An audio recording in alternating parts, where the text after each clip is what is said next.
वक्रतुंड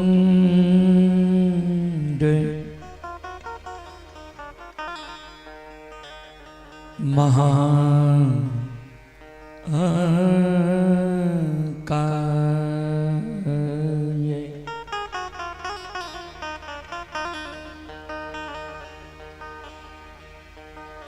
सूर्यकोटि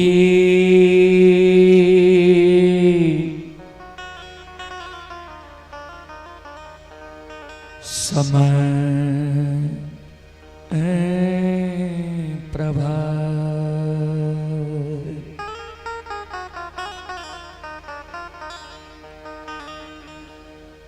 निर्विघ्नं कुरु मे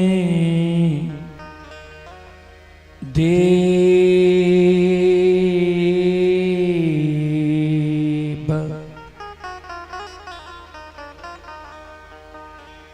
सर्वकार्येषु सर्वदा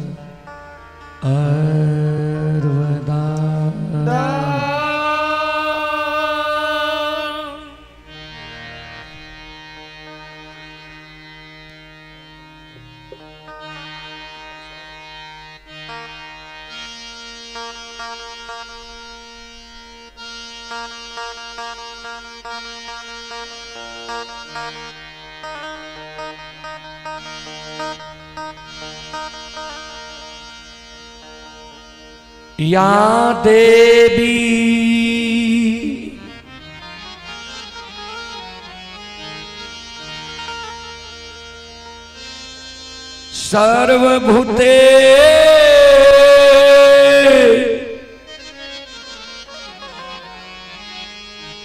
सर्वभूतेषु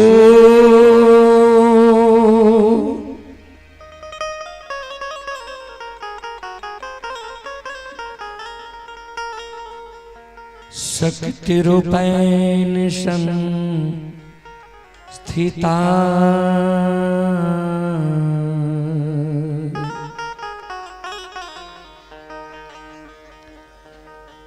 नमस्तस्यै नमः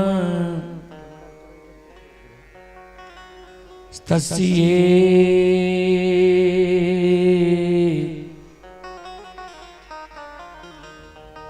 नमस्तस्यै नमो नमः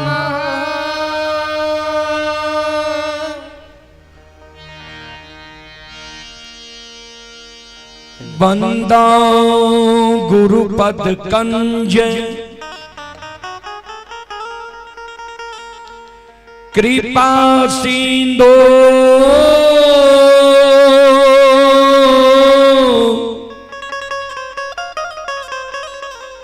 नर रूप हरि पंखा के चल दियो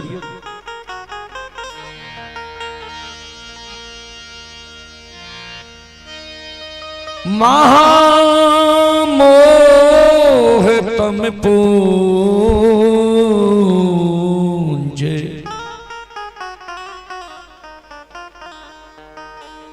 जासु बचन रवि करने करा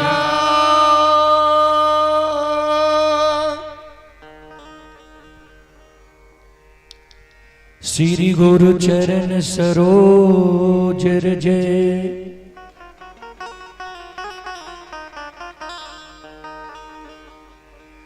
निज मन मुकुर सुधार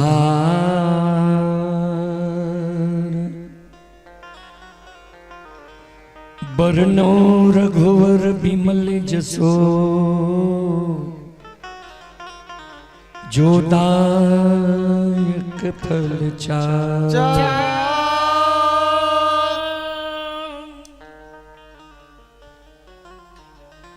परम आदरणीय महानुभाव श्रोत सज्जन वृंद भक्ति स्थल पर उपस्थित भक्तजन संतजन गुरुजन तमाम ग्रामवासी भारत भूमि की गौरव गरिमा बढ़ाने वाली देवी तुल्य माता एवं शक्ति स्वरूपा बहनों की चरण रूपी गंगा में दासों के दास सेवकों का सेवक रूदल पंजियार का कोटि कोटि प्रणाम है। बहुत अपर हर्ष की बात है बाबूजी,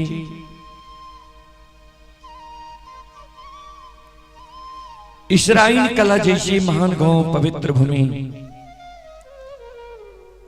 श्री राजेंद्र बाबू के द्वारा यह धर्म गाथा भगवती का आयोजन किया गया है, जिसमें आप लोगों के बीच आप सभी श्रोताओं मां बहनों की सेवा करने के लिए अभी उपस्थित है। मां भगवती धर्मगाथा भगायत मंडली गायक रूदल पंजियार जो ग्राम पंचायत बेलवारा प्रखंड सिमरी बख्तियारपुर जिला सहरसा से चलकर आपकी पावन पवित्र नगरी में आप सभी श्रोताओं मां बहनों की सेवा करने के लिए उपस्थित हैं। सज्जन वृंद गोस्वामी तुलसीदास जी महाराज रामचरितमानस में लिखे हैं,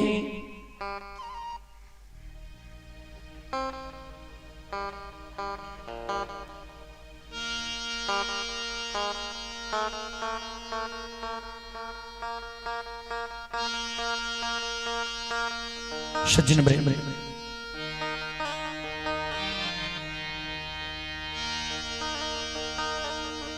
सूत दारायरु लक्ष्मी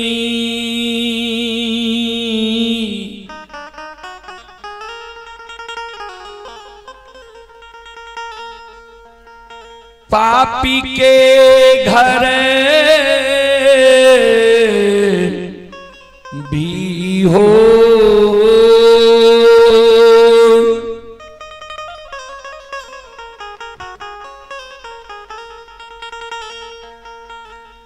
संत समागम हरि कथा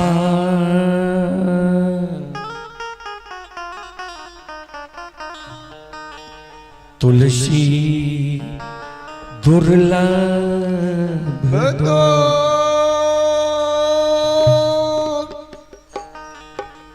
सूत दारा यानी बेटा सुंदर पत्नी संपत्ति यह पापी के घर भी हो जाता है, हो सकता है। दो चीज दुर्लभ लिखे हैं गोस्वामी तुलसीदास जी महाराज रामचरितमानस में, संत समागम हरि कथा, संतों से संग, संतों से मिलन, संतों के मुखारविंद द्वारा भगवान की भक्ति भजन भागवत भगैत यह मानव को दुर्लभ है। और जब यह मिल जाए समझ लीजिए जी भगवान की बहुत बड़ी कृपा हुई है। फिर लिखे हैं जब तक रहेगी जिंदगी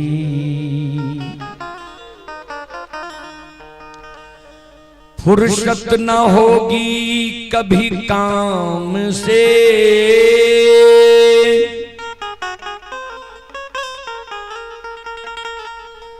कुछ ऐसा समय निकाल लो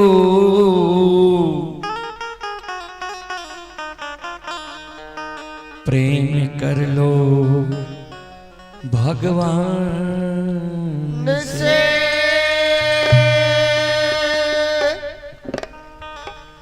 जब तक यह पंच भौतिक शरीर में रमता राम है, जीवात्मा है, तन में प्राण है, काम से फुर्सत होने वाला नहीं है बाबूजी कभी। भर जीवन तो काम काम काम लगा ही रहता है। कितनों जोड़िएगा तो बेटा बेटी के लिए कम ही पड़ जाएगा जी। इसलिए भगवान के भक्ति भजन भागवत भगत में भी मानव को समय देना चाहिए। तो मैं आग्रह करता हूं श्रोताओं से, जहां तक ध्वनि विस्तारक उपकेंद्र द्वारा आवाज जा रही हो, आप लोग श्री राजेंद्र बाबू के द्वार पर आकर भक्ति प्रसारण सुनने के लिए आवे, सुनकर पुण्य के भागी बने। ऐसा मौका मानव को बार बार नहीं मिलता है। आइए सबसे पहले मैं आप सबको एक देवी गीत की ओर लेकर चलता हूं, जो देवी गीत बहुत ही हम लोगों का सुपर हिट हुआ, जिसे लगभग 5 से 6 करोड़ से ज्यादा श्रोताओं ने देखा है, सुना है यूट्यूब फेसबुक पर। आशिनी निपैत मां तरहत खेले है। आइए वही देवी गीत की ओर आप लोग शांति का दान देकर धर्म कुंज में गोता लगाकर सुने, पुण्य की भागी बने।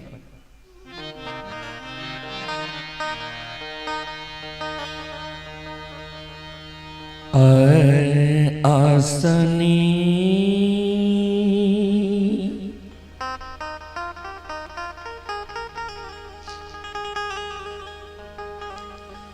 इन पई ते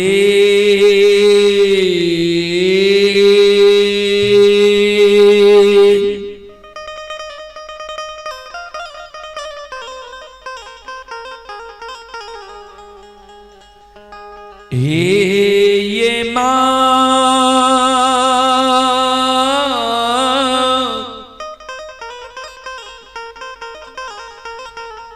तरहत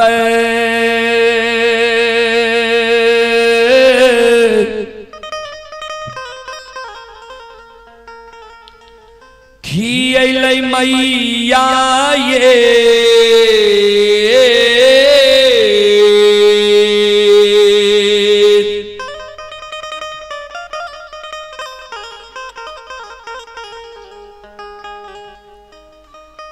जाननी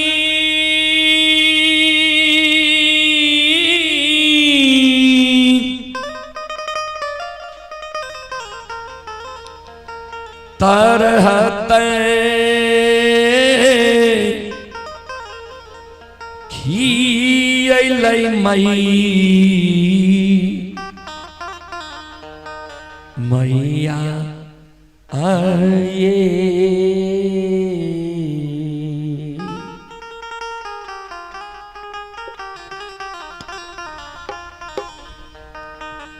जननी ये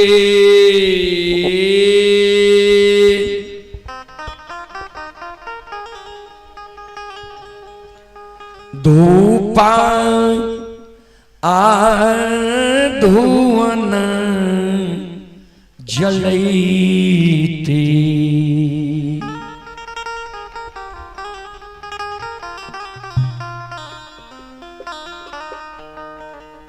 चुटकी जान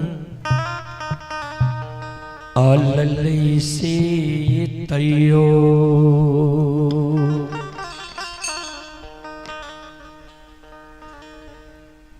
नहीं उलहानमा छूटलै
भैया ये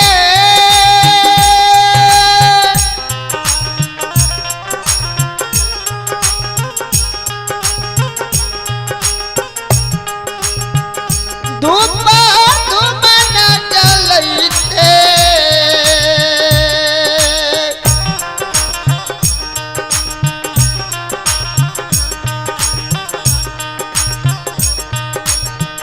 छुटकी जाल लैसे ये तैयो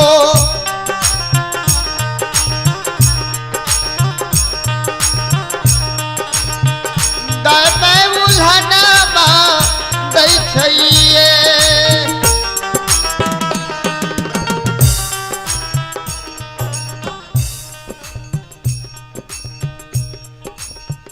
श्रोता बंधु एक बिचारी एक दुखियारी मां जगत जननी जगदम्बे भवानी आदि शक्ति भगवती की गहवर के उसार पर जाकर दोनों कर जोड़ के मां जगत जननी जगदम्बे भवानी आदि शक्ति भगवती के आपन कष्ट आपन दुख आपन दर्द सुनावी जी मां अपनी की आसनी गहबर निपैत मां हमर तरहत खिया गले अपनी की गहबर में धूप धुवन जलावत जलावत मां हमर चुटकी जल गले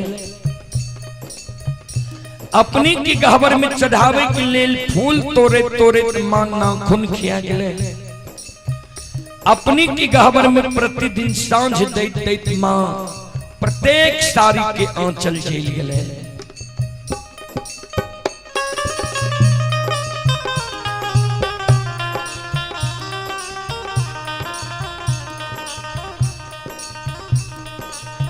आतयो नाही देलियै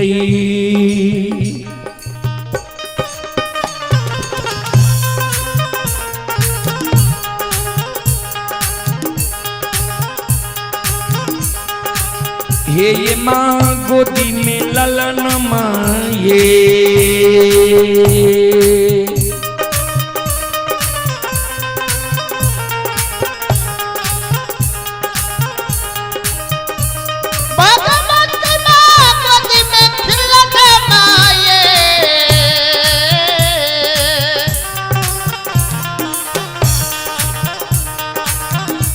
बिटियाए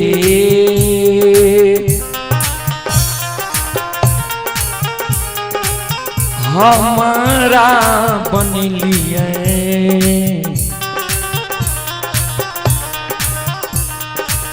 बांधी मरो छनी से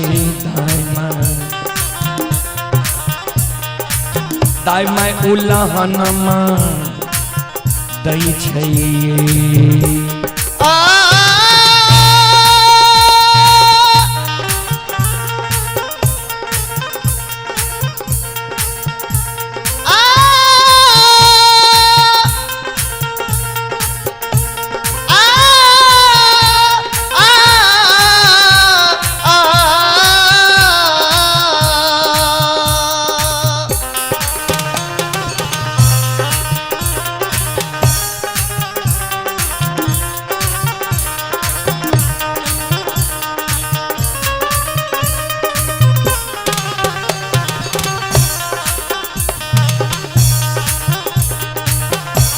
कहियो नाही गलिए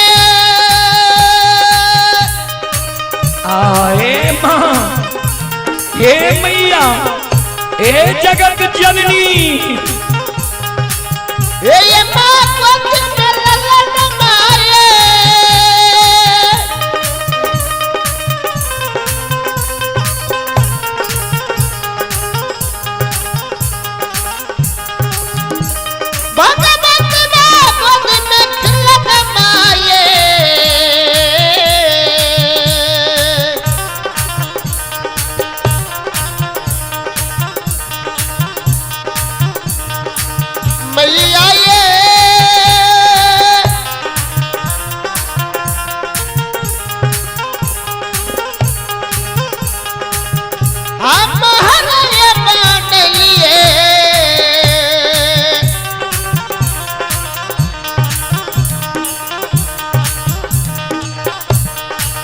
बाजी मारो छनी से ये तैयो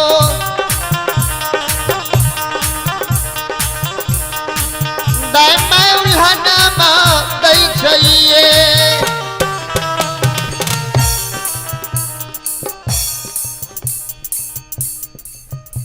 श्रोता बाबू माँ जगत जननी जगदम्बे भवानी आदि शक्ति भगवती के गह्वर के उसार पर बिचारी दुखियारी अबला काने माँ जगत जननी जगदम्बे भवानी आदि शक्ति भगवती के कैन कैन के कहे माँ हमरा कोई सजे एगो बेटा बेटी पुत्र पुत्री संतान नहीं दिलिए ओई कारण ए नगर समाज के सास ननंद गोतनी परोशनी हमरा उल्हन दैया उपराग दैया हमर नाम मां बांझी राखनी है दाई माई के तो उल्हन उपराग मां हम सह ले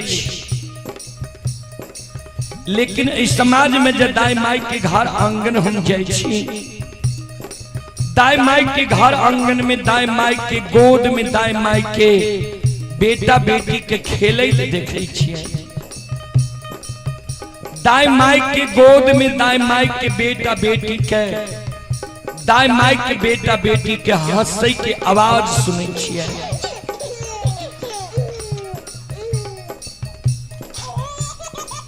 मां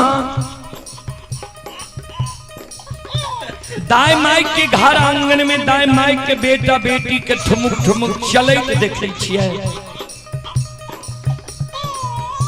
दाई माई के गोद में दाई माई के बेटा बेटी के कानै की आवाज सुनै छियै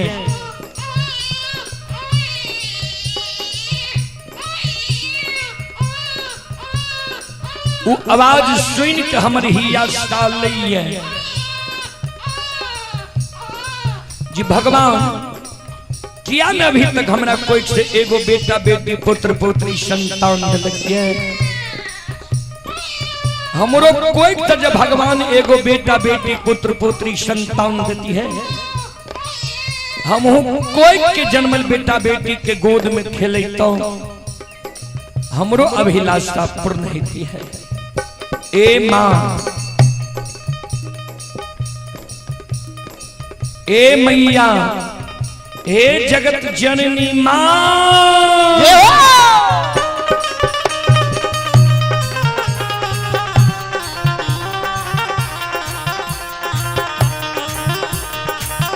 सबके अंगन माँ,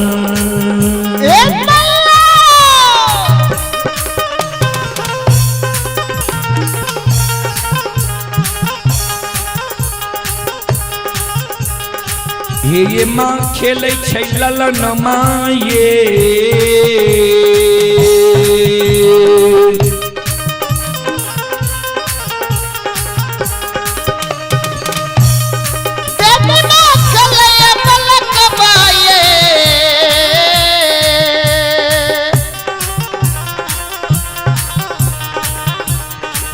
मैया ये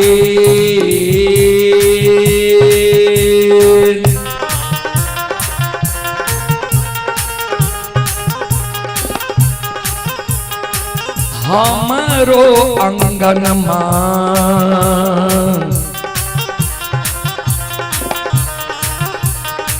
लागे छै उदास से एक ये खिलौना माँ बिना ये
सबके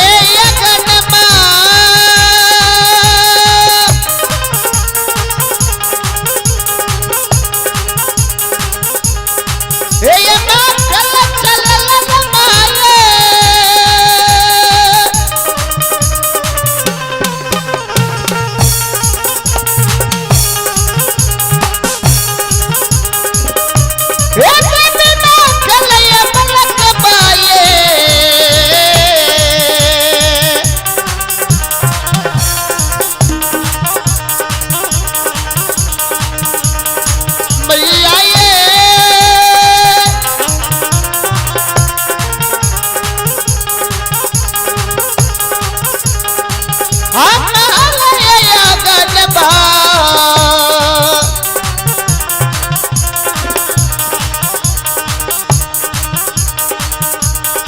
लगइए उदास से ये के एक ये पलक बा बिना ये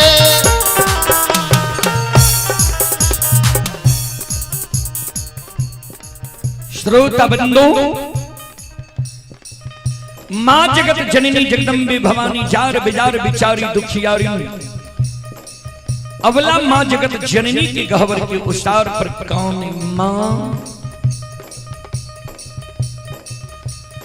जार बिजार जे काने रहे माँ जगत जननी प्रत्यक्ष दर्शन अवला के दे दे। अवला के कहे बिचारी तोरा गोद में खिलौना चाहिए। अवला कल के हाँ माँ। माँ जगत जननी कहल के जो तोरा गोद में खिलौना चाहिए तोरा हम युवती बता दे छिया। तोरा गोद में खिलौना भा जेता ने आंख से आंसू गिरावा नहीं जार बेजार काना हे अबला हे सलखो हे बिचारी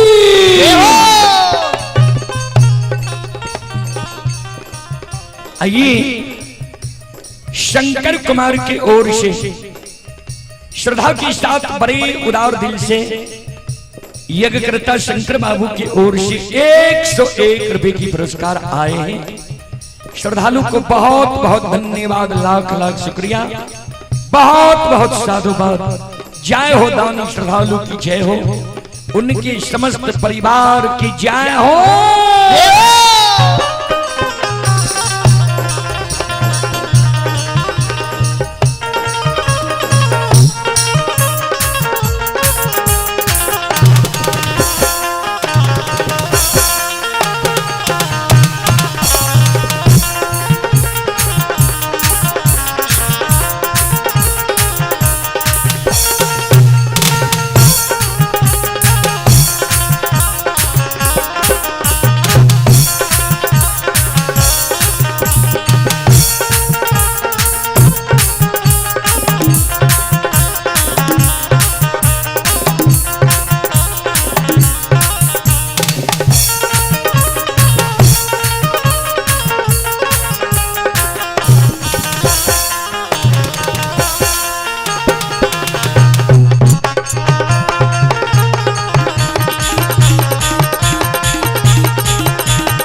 माँ जगत जननी जगदम्बे भवानी अबला के समझावे कहे बिचारी सुना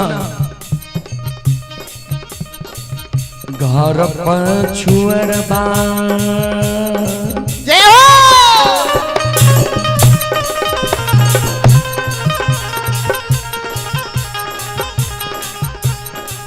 अवला बस छ कुम्हार भैया हे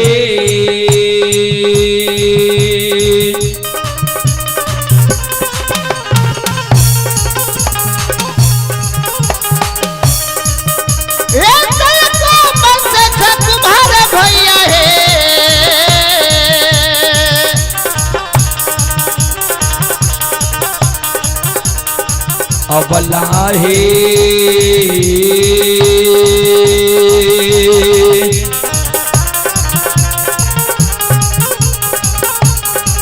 मिट्टी के बलकबा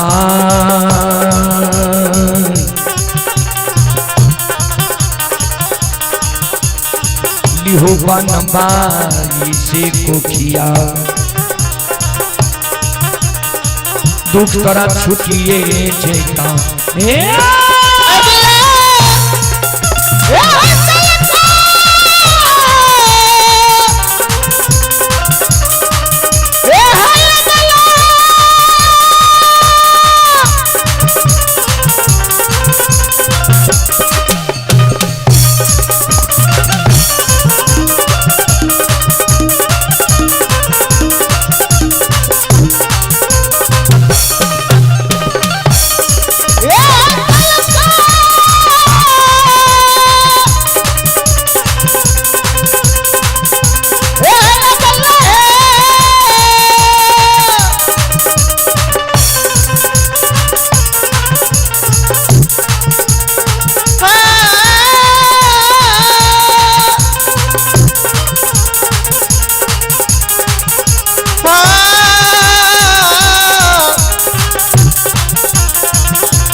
घर पछुअरबा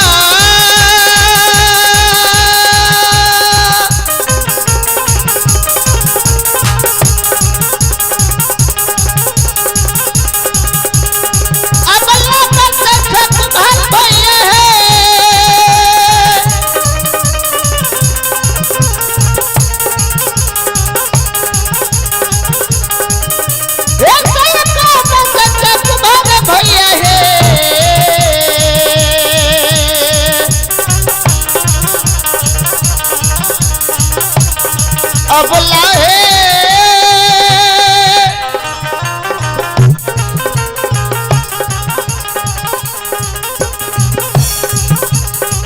मिट्टी के बलकबा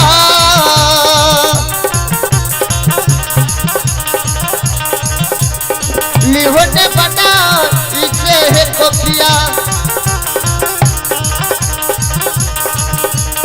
दुख तेरा छुट्टिए देता है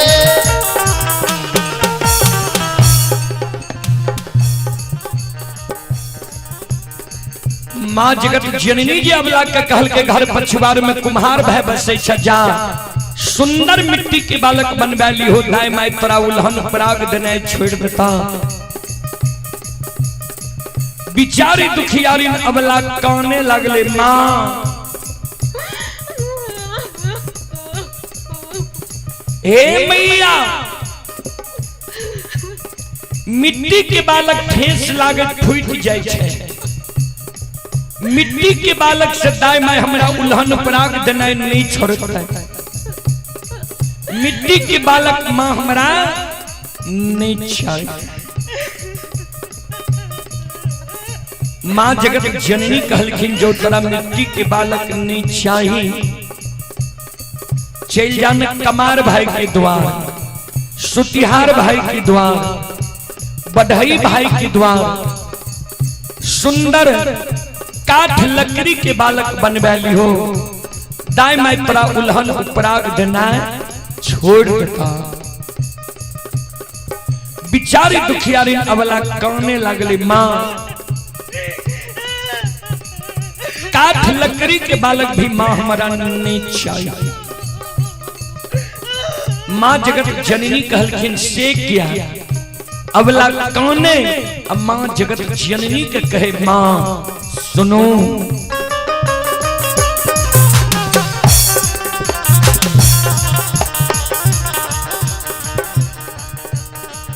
काठ के बालकबा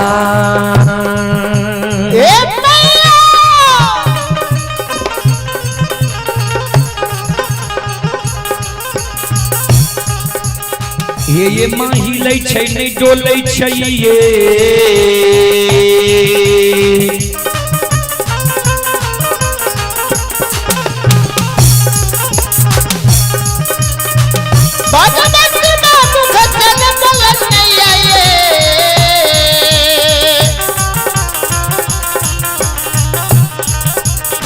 मैया ये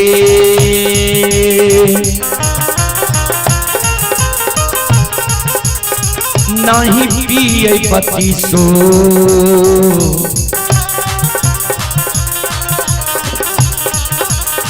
सुआ दूध से कोना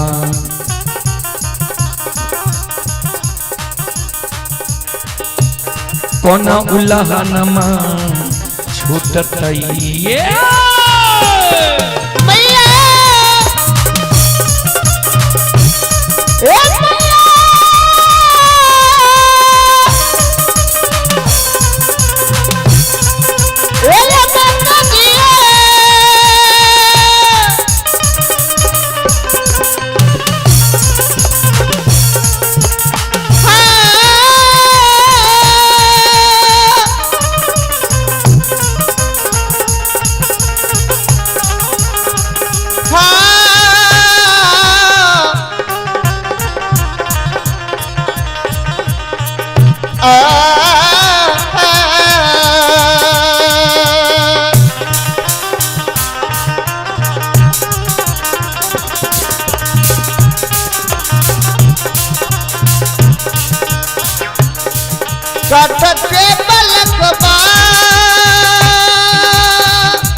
ये कोना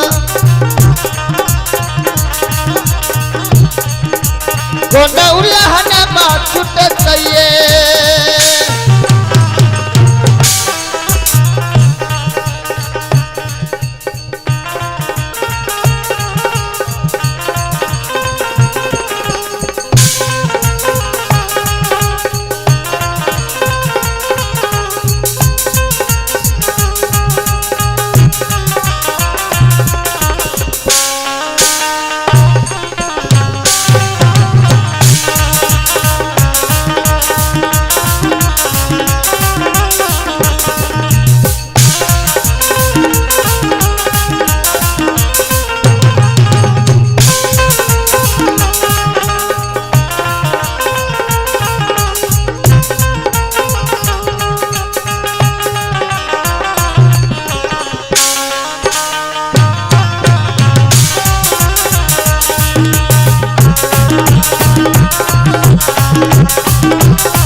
माँ जगत जननी जगदम्बे भवानी अवला के कल के जो तोरा काट के बालक नहीं चाहिए चल जाने सोनार भाई के द्वारा सुंदर सोना के बालक बनमैली हो जाए मैं तोरा उल्हन पराग देने छोड़ देता। बिचारी दुखियारी अवला काने लगले माँ सोना मूल्यवान धातु है सोना के बालक चोर चोरा लेते हमारा भोग नहीं है।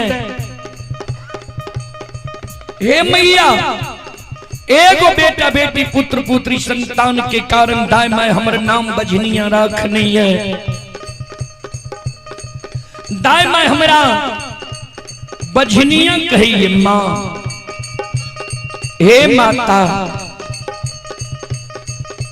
सोना के बालक हमारा नहीं चाहिए माँ जगत जननी कहलखिन जो तोरा सोना के बालक नहीं चाहिए ता काने किया छो नहीं तोरा मिट्टी के बालक चाहिए नहीं काठ लकड़ी के बालक चाहिए नहीं सोना के बालक चाहिए तो सुना भगवान पर सुरता लगावा भगवान के घर में देर छे अंधेर नहीं छे जरूर तोरा कोई से बेटा बेटी पुत्र पुत्री संतान होगा।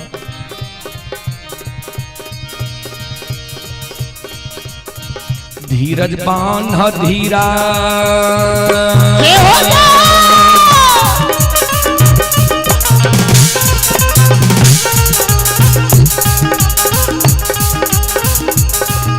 ये अबला दिल में धीरज बांध है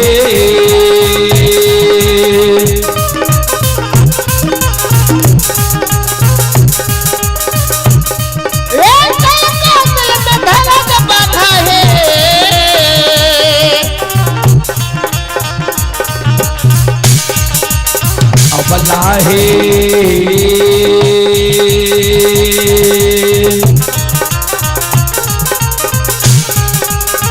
भगवान देता गोते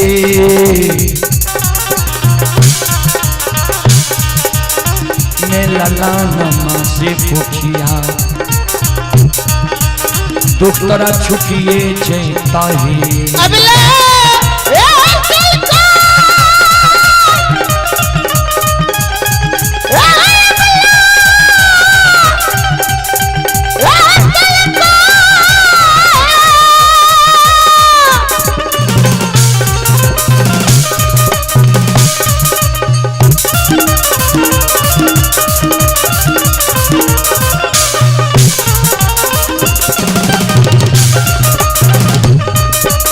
Yeah!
बोल बोल माता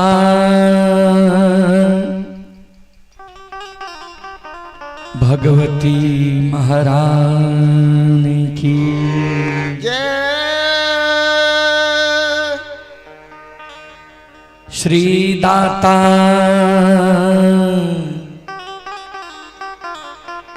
धर्मराज की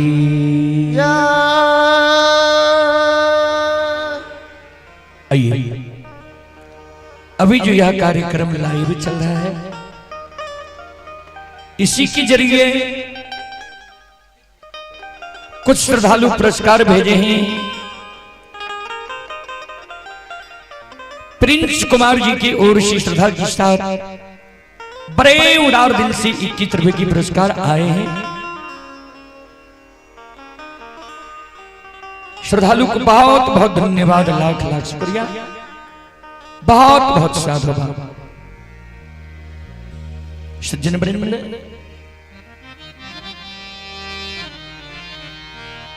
आइए आप सबको प्रसंग की ओर लेकर चलता हूं और प्रसंग में मैं ज्योति बाबा का प्रसंग केदली जंगल की कहानी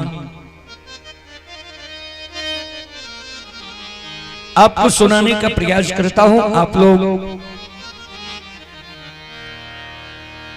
शांति का दान देकर सुने, सुनकर पुण्य की भागी बने। श्रोता बाबू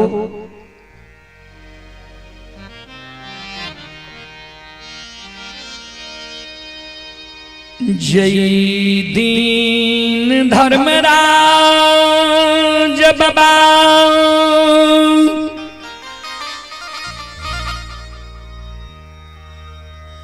चौदह पाथ गोसाई कला के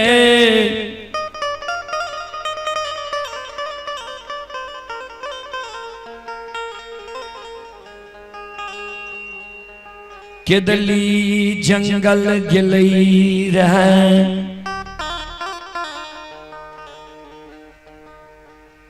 कोयली जे आयब के रात में पोपी नगरी में अशोक वृक्ष पर कुह कह रहे। लगभग ज्योति बाबा के 12 बरस पूरे वाला रहे। कोयली की शब्द सुनकर ज्योति बाबा की मां और ज्योति बाबा के धर्म पत्नी काने रहे। माए बेटा के सोग में, धर्म पत्नी पुरुष के सोग में। जे कोयली त लौट के चले ले लेकिन लागे छे हमर माय कहे जे बेटा अब लागे छे लौट के नहीं एते। ज्योति बाबा के धर्म पत्नी कहे हमर पुरुष लागे छे अब लौट के नहीं एते।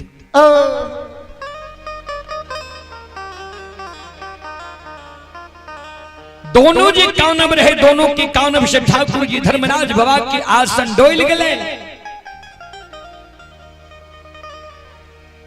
बजरंग बली कल के जय कैदी के कैद के लाए समय ओकर पूरे ले जाए।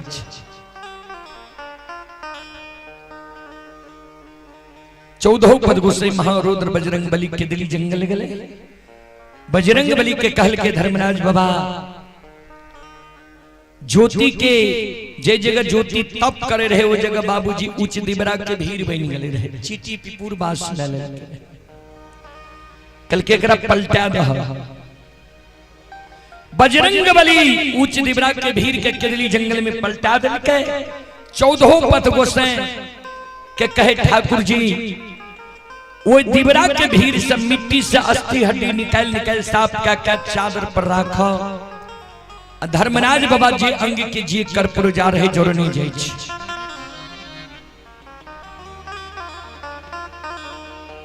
बाबूजी आइए आप ही मनोज कुमार यादव ग्राम आनंदपुर पोस्ट तमुआ जिला सुपौल। श्रद्धालु की ओर से 21 रुपए की पुरस्कार ऑनलाइन फोन पे के द्वारा आए हैं। बहुत बहुत धन्यवाद, बहुत बहुत साधुवाद। बाबूजी धर्मराज बाबा आज आठों अंग शरीर के जे जोड़ने जा रहे ज्योति बाबा के बायां भाग के अस्थि हड्डी नहीं मिलने बाया पहुंचा।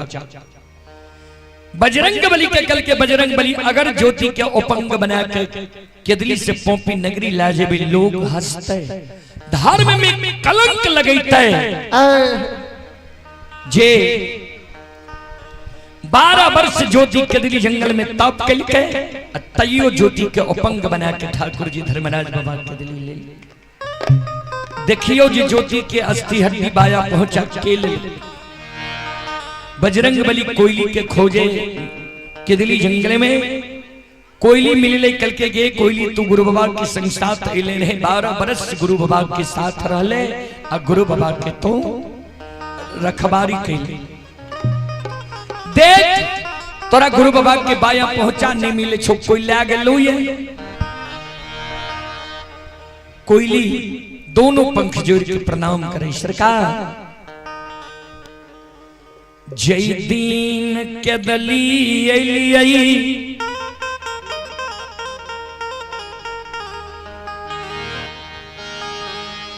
ओई दिन से गुरु बाबा के रखबारी हम करई रहियई ओए जय जगह गुरु बाबा रखबारी करे रहे ओई जगह से सत्यनाम सत्यनाम सत्यनाम की उच्चारण हो रहे। अचानक आज से एक दिन पहले हुए दिबरा के भीड़ से सत्यनाम के उच्चारण इन्हें बंद भाग सत्यनाम के उच्चारण इन्हें बंद भागले हमरा शंका भए गेलै जे आब हमर गुरु बाबा ए दुनिया में जिंदा नहीं छे मर गेलै एक दिन के लिए गुरु बाबा के रखबारी मां बंदेवी बन सप्तो के छोड़ के हम केदली जंगल गेलिए रहे तो मां बंदेवी बन सप्तो से पूछल जाए कि हमरा गुरु बाबा के बाया पहुंचा के ले बाबूजी केदली जंगल में बजरंग बली मां बंदेवी बन सप्तो के पुकार कर हे बंदेवी हे बन सप्तो अगर हमारा आवाज सुनै छो एक केदली जंगल में तू हमारा सामने में समाधान हुआ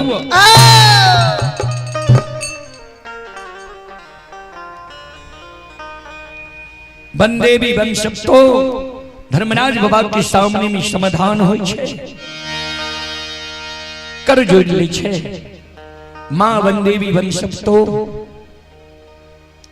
कहल के सरकार आदेश करियो कल के एक दिन तपस्वी के तू रखबारी किल है कल के हाँ कल के तोरा रखबारी में तपस्वी के बाया पहुंचा चोरी भेल है कल के सरकार चोरी नहीं गुरु बाबा के एक दिन रखबारी हम जरूर के लिए है लेकिन ऊ बाया पहुंचा हम राखने छी कल के कौन कारण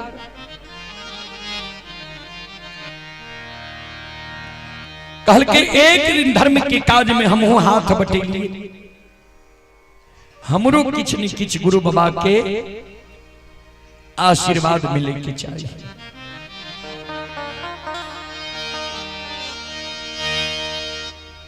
धर्मराज बाबा कल के जा जो एक दिन धर्म के काज में तू हाथ बटेल है जा तोरा प्रदान दै छियौ जे तोरा नाम से कोई भी साधु संत ऋषि महात्मा संत महंत जंगल झाड़ में रह जेते तोरा नाम के स्मरण के करता ओकरा कुश के कलेप नहीं लागते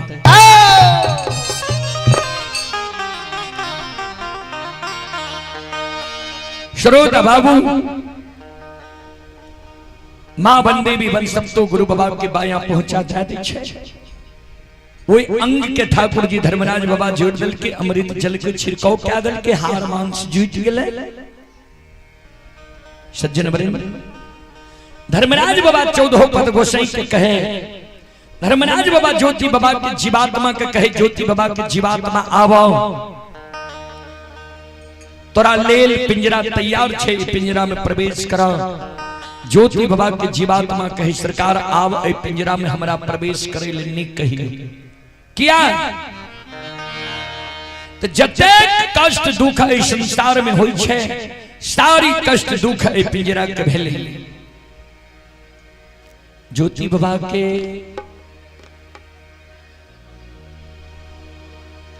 जीवात्मा कहे, सरकार आव ए पिंजरा में हमरा प्रवेश करे लगनी कही। जतेक कष्ट दुख हम संसार में छे, सारी कष्ट दुख पिंजरा के भेले। धर्मराज बाबा कल के ज्योति की जीवात्मा सुना, मानव के जीवन में कभी सुख होय छे तो कभी दुख। जहिना नदी में दो किनार होय छे, वहिना जीवन में सुख और दुख दोनों भाई छिए। मानव के कभी सुख होय छे तो कभी दुख होय छे। पिंजरा में प्रवेश कर। ज्योति बाबा के जीवात्मा ज्योति बाबा के पिंजरा में बाबूजी प्रवेश करे ले तैयार रह जाए छे।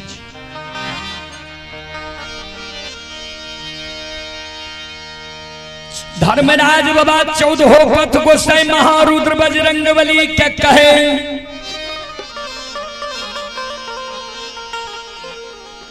केदली जंगल में छिप जा।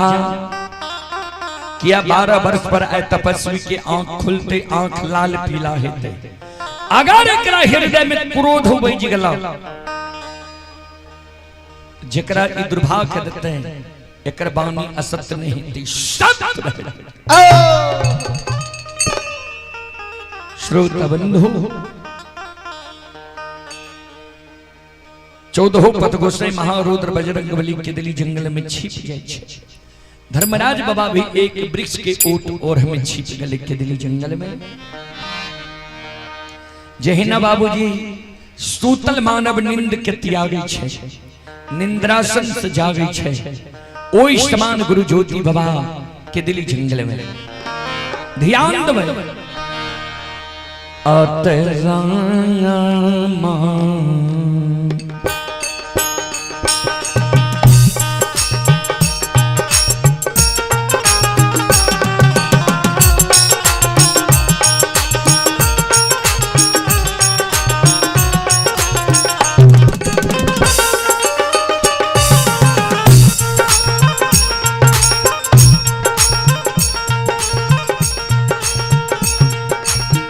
हो बनवासी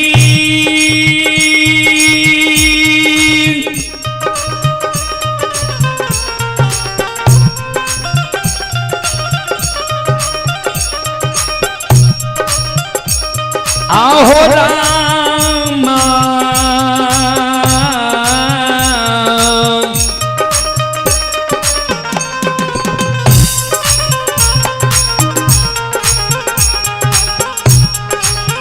माहो राम के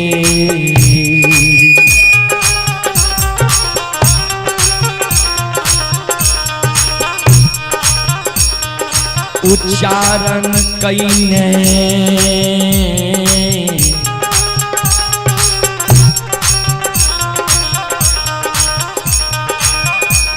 बनवासी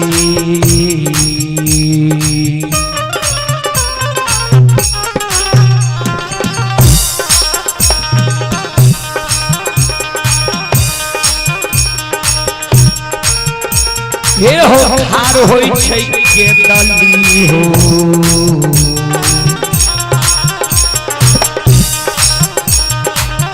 ये हो जा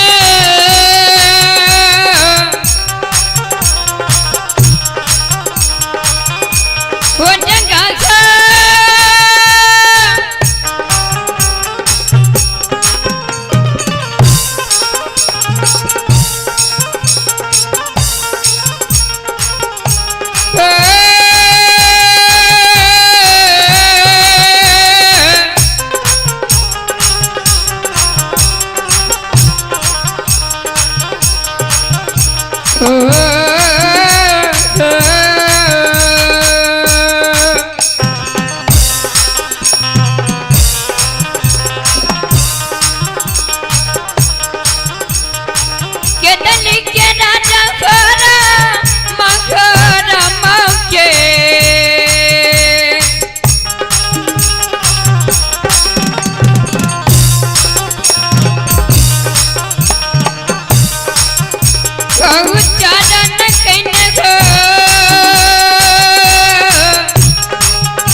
तपसिया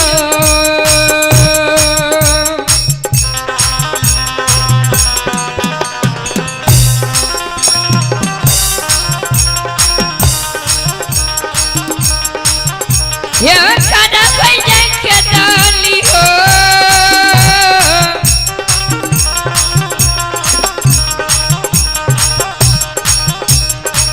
के गोजा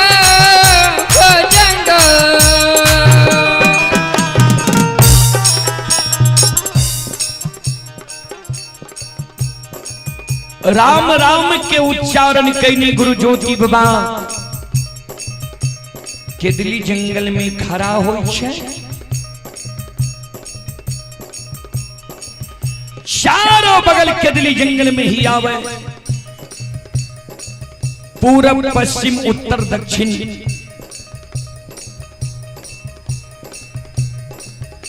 आवाज लगावे के दुश्मन मुनय अन्यायी अत्याचारी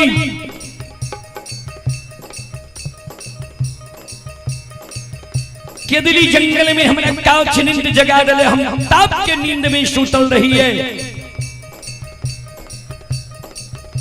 जल्दी हमारे सामने में समाधान हो नित्य हमारा मुंह से जो दुर्भाग निकल गई तो रे दुश्मन रे मुदय रे अन्यायी अत्याचारी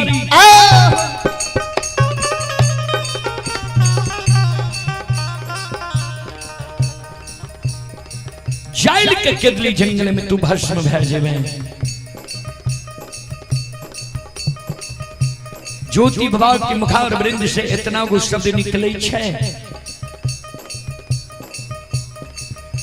धर्मराज बाबा वृक्ष के ओट और हमें जी छिपल रहे वृक्ष के ओट और से दौड़ल आवे ज्योति बाबा आवाज लगैने आवे हे हो बनवासी तपसी हे हो केदली के राजा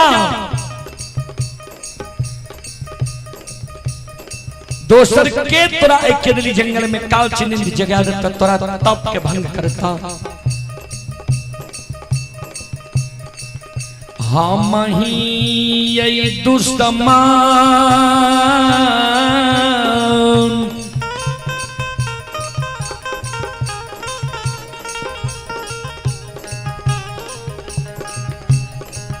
मुदे बैन केदली में तोरा कांच नींद जगा दिलिया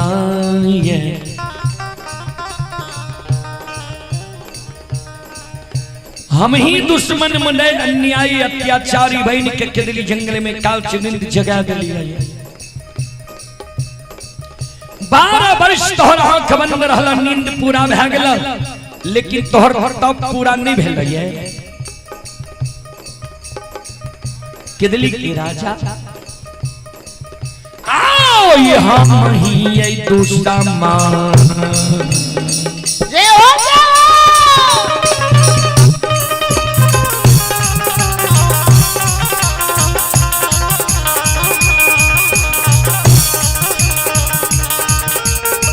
हो बनवासी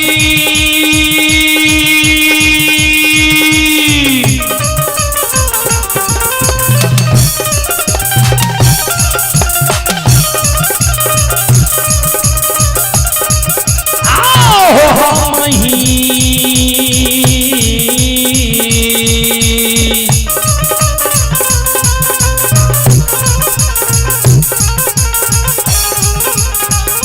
हो तू समान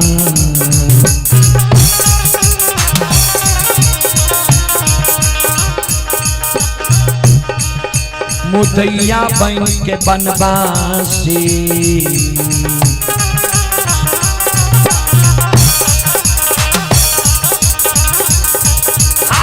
कांच नींद खेलिया हो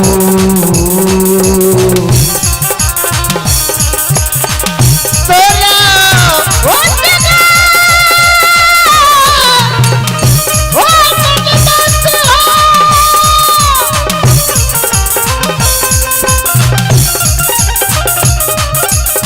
ओ बनवासी होती है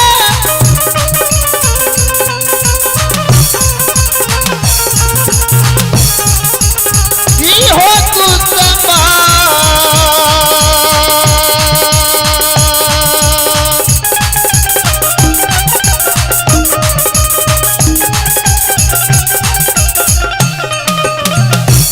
ओ तपस्या होती है तू समा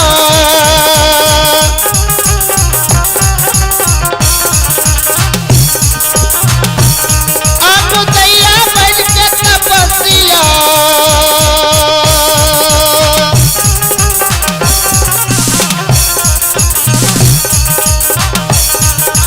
ए हो चाकरी का तेलिया हो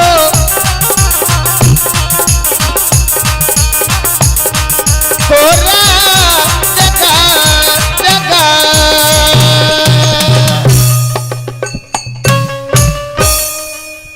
वनवासी हम ही दुश्मन मदय अन्यायी अत्याचारी बन के तोरा एक दिल जंगल में का चिन्हित जगह दिली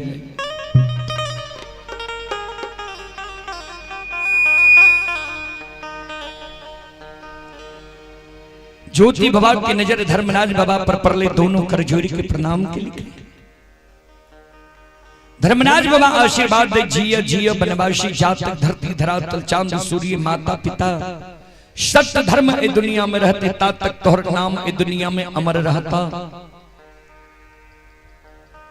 ज्योति बाबा धर्मराज बाबा के कहे सरकार हमरा यहाँ 12 वर्ष के लिए केदली जंगल लिख लिए केदली के दुख भोगे केदली जंगल हम एलिए यहाँ के कौन दुख कौन विपत्ति जे जंगल जंगल बन बन साधु संत ऋषि महात्मा ब्रह्मचारी त्यागी के ताप के यहाँ भंग करे एली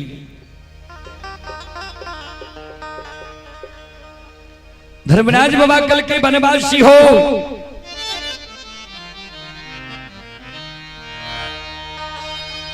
सुना जे भगवान के भक्त के कष्ट भए जाए छे दुख भए जाए छे विपत्ति पड़ जाए छे भगवान भी चैन से भक्त के कारण नहीं बैसे छे तोरा जय दिन से 12 वर्ष के दिली जंगल लिख लिया ये वही दिन से हम हो चैन से नहीं बैसल बनवासी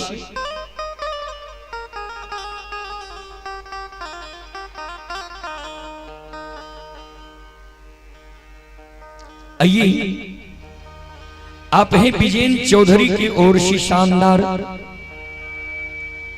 11 रुपए की पुरस्कार ऑनलाइन फोन पे के द्वारा आए हैं श्रद्धालु को बहुत बहुत धन्यवाद लाख लाख शुक्रिया बहुत बहुत साधुवाद जय हो दानी श्रद्धालु की जय हो उनके समस्त परिवार की जय हो जय हो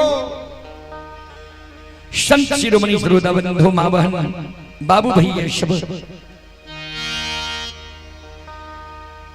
ज्योति बाबा कल के सरकार कथी ले लिए केदली जंगल कल के आय तोरा केदली जंगल से हम ले जाए एलिया कल के सरकार केदली जंगल की समय सीमा समाप्त भ गेले दोसर जंगल हमरा ले जेबे कल के नहीं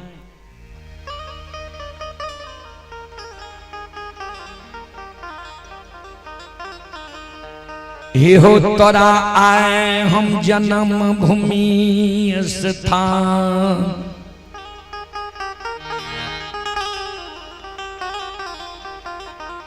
पोपी नगरी ले जाए ले एलिया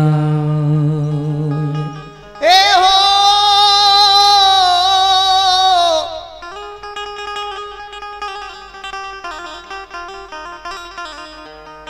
बनवासी हो।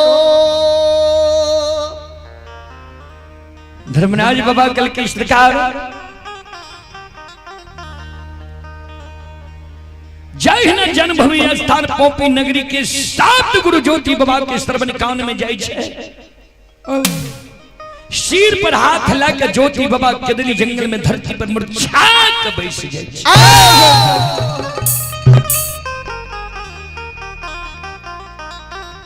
सरकार यहां हमारा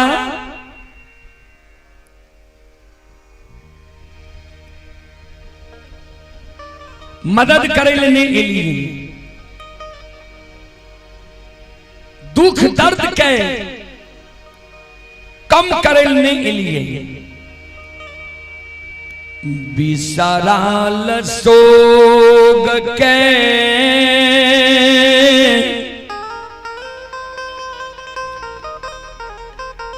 याद दिलावई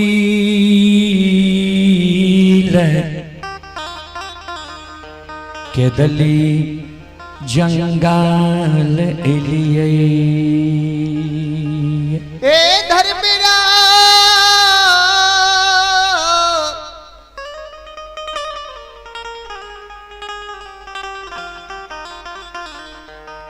धर्मराज बाबा आइए आप ही मदन कारीगर रामपुर के निवासी हैं। मदन कारीगर यानी खाना बनाने वाले मिस्त्री हैं। उनकी ओर से 21 रुपए की पुरस्कार आए हैं। श्रद्धालु का कॉन्टेक्ट नंबर है 96 93 78 77 75। श्रद्धालु को बहुत बहुत धन्यवाद, लाख लाख शुक्रिया, बहुत बहुत साधुवाद। जय हो दानी श्रद्धालु की जय हो, उनके समस्त परिवार की जय हो। जय हो। संत शिरोमणि श्रोता बंधु मां बहन बाबू भैया सब ध्यान।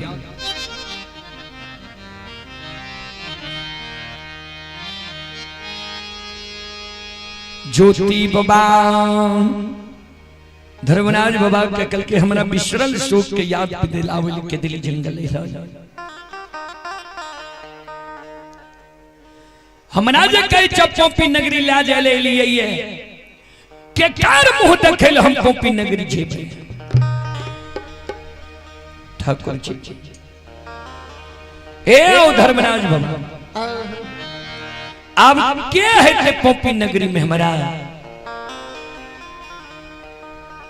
धर्मराज बाबा कल के 12 वर्ष में सबके भूल गेल हां। केकरा केकरा छोड़ गेल होय तोरा याद नहीं छा। एहो माय के छोड़ के लहय, धर्म पत्नी कुलवंती नारी के छोड़ के लहय, धर्म के गहबरा शोक वृक्ष के छोड़ के होय भूल गेल ह तू।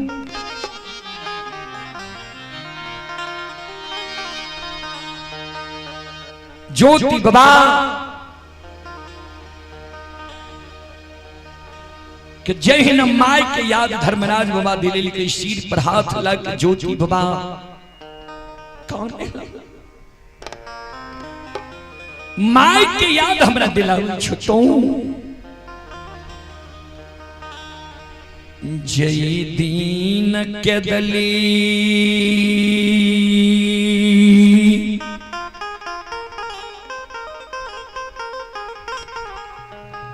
आबई रही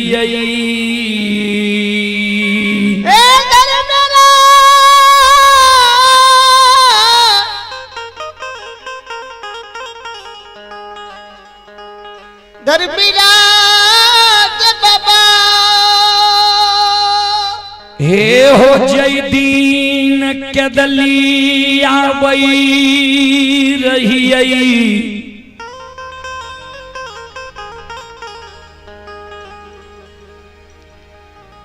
ओई दीन माय हम 80 बरस के उम्र में रही। हमरा माय के आंख से नहीं सूझे रहे, श्रवण कान हमारा माय के नहीं सुने रहे, माय हमर पैरुख के थोर रहे, एक दू डेग हमर माय थेगनी से चले रहे।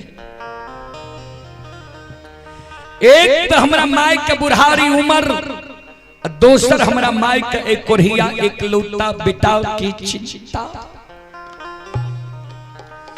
दूगो चार गो बेटा जो हमारा माय के रहती है, दूसरो बेटा पर हमारा माय धीरज बन के रह जीती है।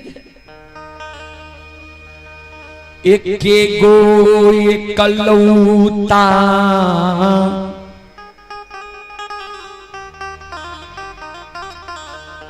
बेटा हम माय के रही। ठाकुर जी ओ धर्मराज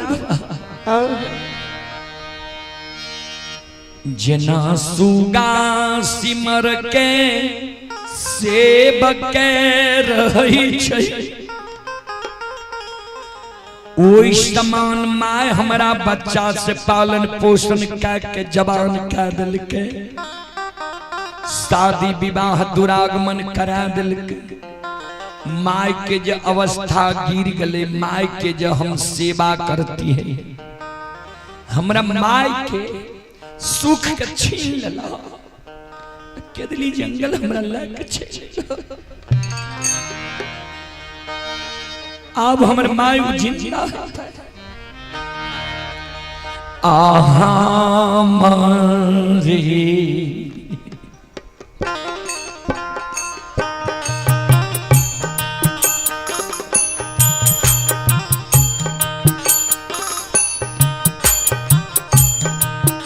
नीर मोहिया हो हमारे,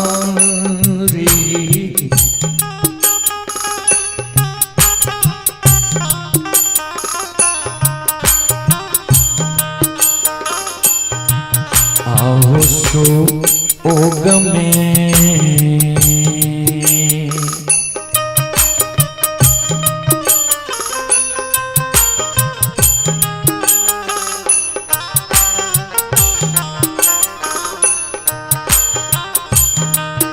आसो गया के हो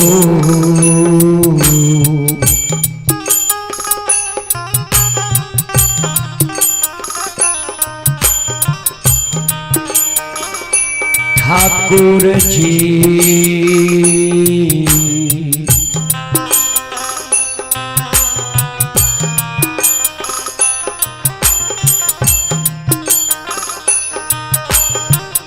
मारल है तई माइयो पोपी,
हो निरा मैया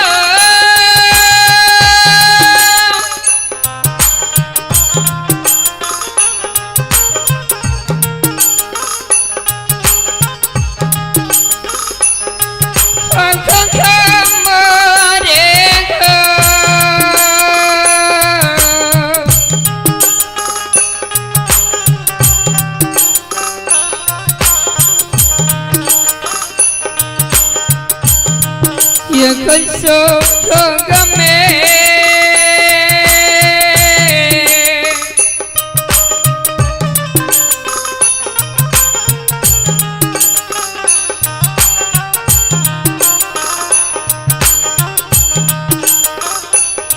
हंस के खेलो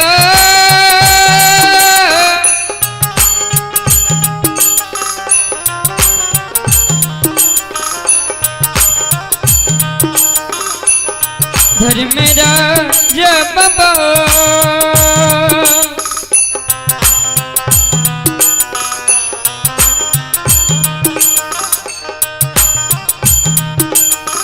मरल खैतै मैया पपी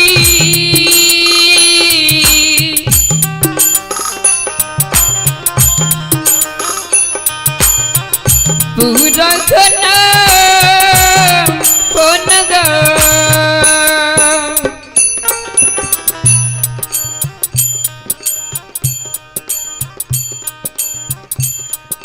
हमरे सोग में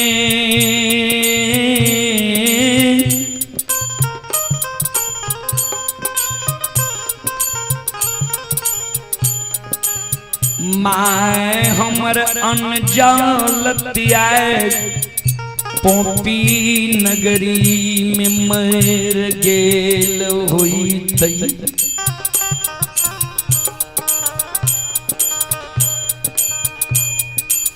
जय समीमी मानव के तन से प्राण निकले छे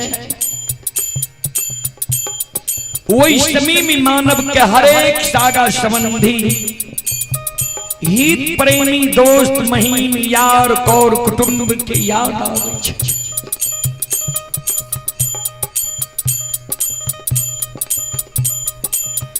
जय समीमी हमरा माई के तन से प्राण निकले है वही समय में हमारा माई के जरूर एक कोरिया एक लौता बेटा के याद आयल है।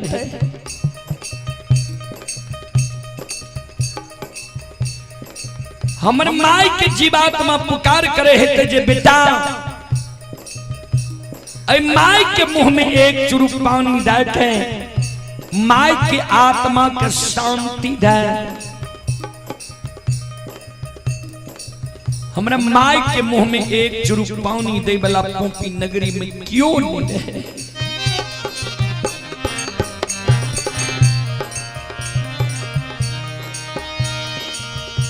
आओ ये पानी के कारण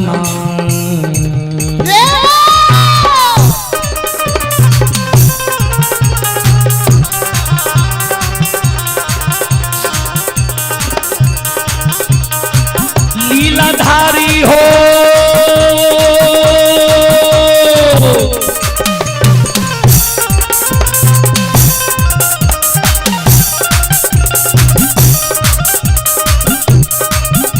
आओ हो पानी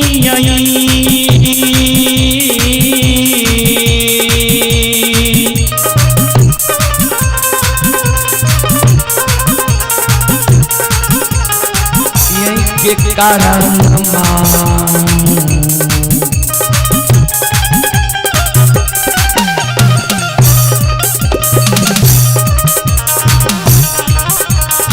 अरे इसके हो धर्मराज बाबा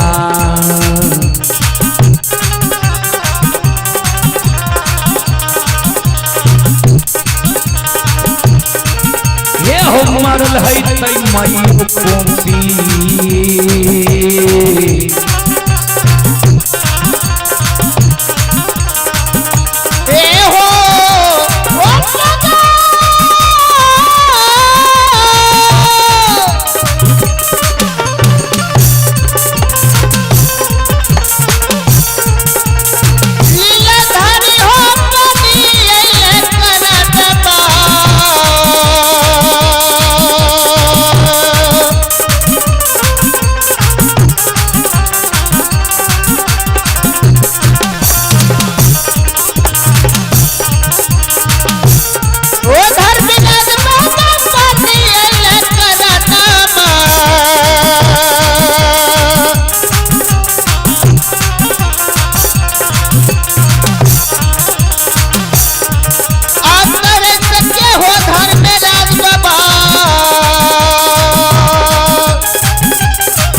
तरह के मर गेल हेते।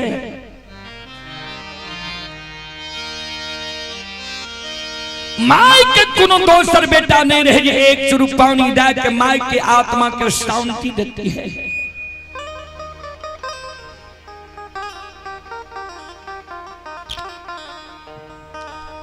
ओछ जाए त डोम माय के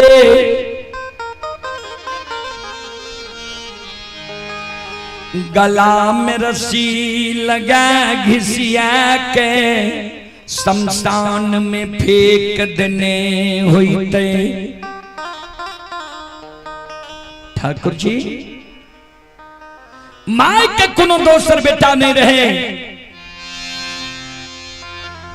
जी हमरा माय के लिए लाल पियर के फरकी डोली बना के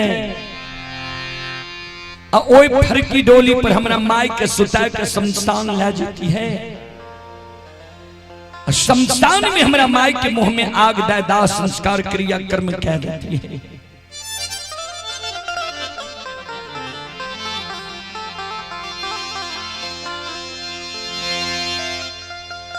ओ जाए त डोम माय के गला में रस्सी लगाए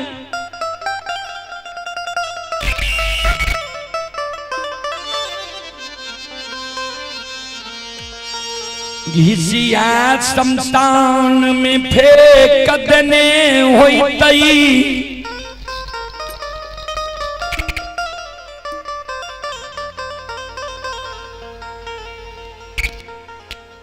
ठाकुर जी हो माय के दाह संस्कार क्रिया कर्म नहीं भेल हेते, माय के मुंह में आग नहीं पड़ल हेते।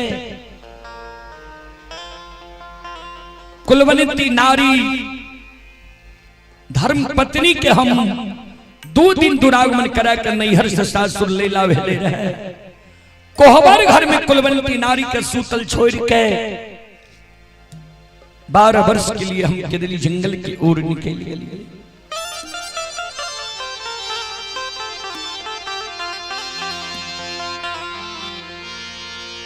अब कुलवंती हमरा पर धीरज बहन के पोपी नगरी में हिता किया। सुंदर पुरुष जब रहती है तो कुलवंती नारी धीरज बहन के रह सके रहे। हमारा सुंदरता को तू छीन ले लो। कोरहिया शरीर बना के 12 वर्ष के लिए केदली जंगल ले लो। अवलाय नारी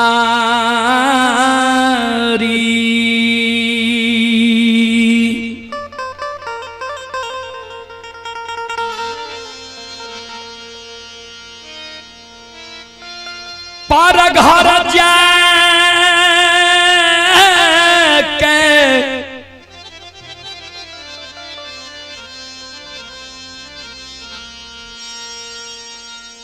दोसर घर जाए शादी विवाह कैलने होतई। बड़ा शौक से धर्म के गहबर बांध लिया रहे।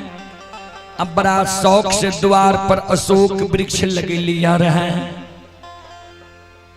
ठाकुर जी धर्म के गहबर हमर टूट गए हेते, अशोक वृक्ष हमर सूख गए।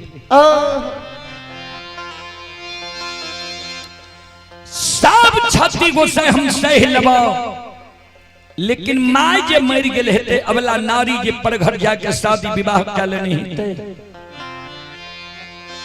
तू कहे चुप्पी नगरी जाइले के कर मुंह देखे पोपी जेबे क्या है हमरा आप पोपी नगरी में के का मुंह जे हे हो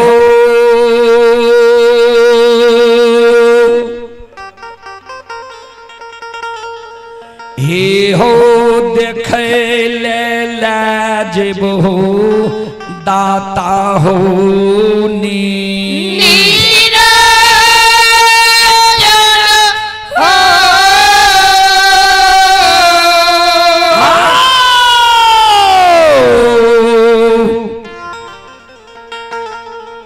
गोसाई हे हो पी हे हो पुराना हे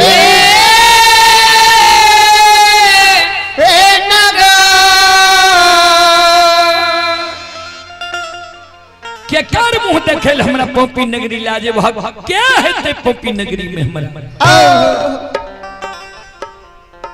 धर्मराज बाबा कल के बनवासी हो सुना धर्म पर सब कुछ छोड़ के ने लहैया गहवर घर में संकल्प लेल हो रहा ने माय मर जे त लौट के ने एबा धर्म पत्नी पर घर शादी क्या ले त लौट के ने एबा धर्म के गहवर अशोक वृक्ष टूट और सूख जे तो हम लौट के नहीं एबा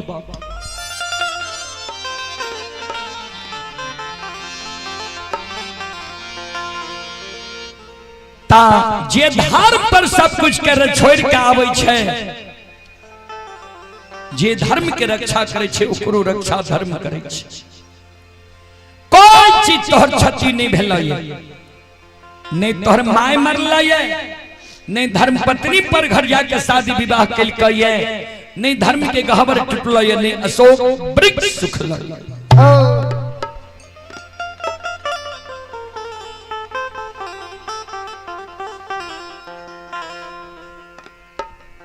तोरा माय के अमृत जल पिला के राखने छिया तोरा धर्म पत्नी के माय के आंचर तर जोगा के राखने छिया अमानत धर्म के गहवर अशोक वृक्ष छा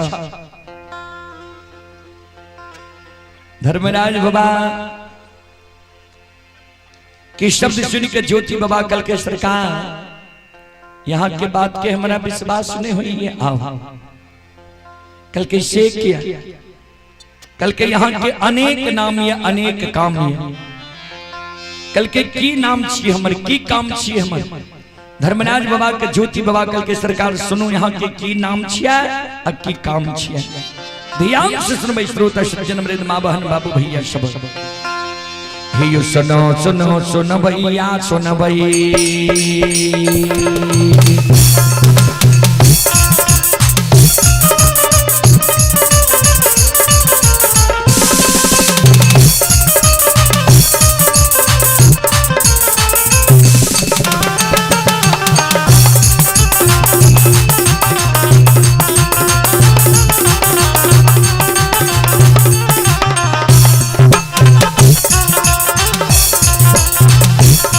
ये सुनो सुनो सुन भैया सुन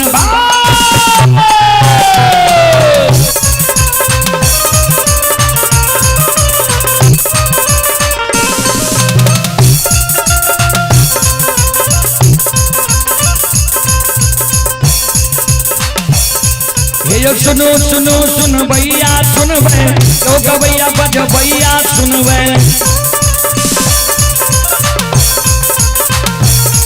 आइए माँ बहना ये ध्यान से सुनबे आइए धर्म की बात ध्यान से सुनबे ऐ मालिक की लीला के सुनबे परवर लीला को शायर चल के माया लगे के रास रचल का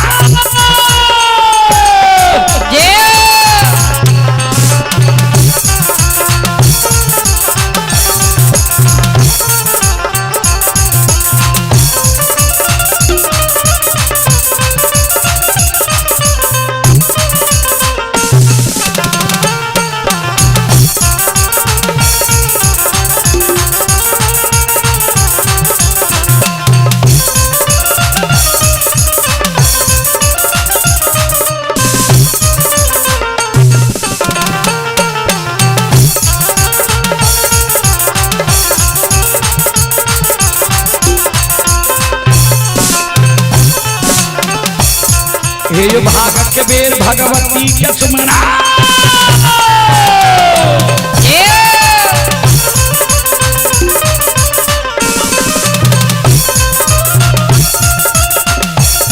हे भाग के बेर भगवती के सुमरो सदा भवानी जगदम्बा के सुमरो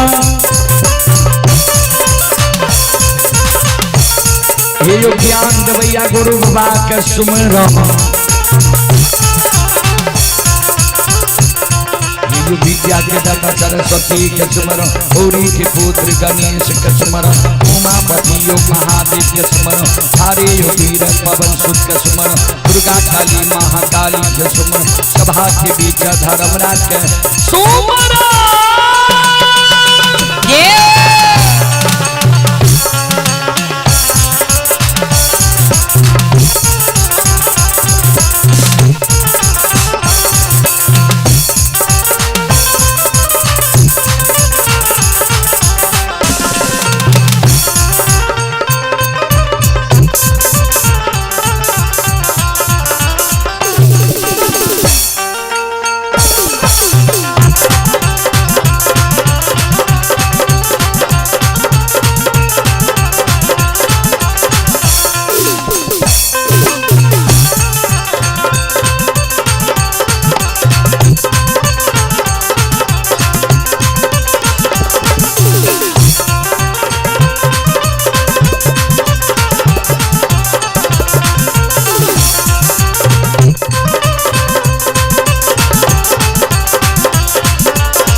ध्यान देवे श्रोता सज्जन मां बहन बाबू भैया सब।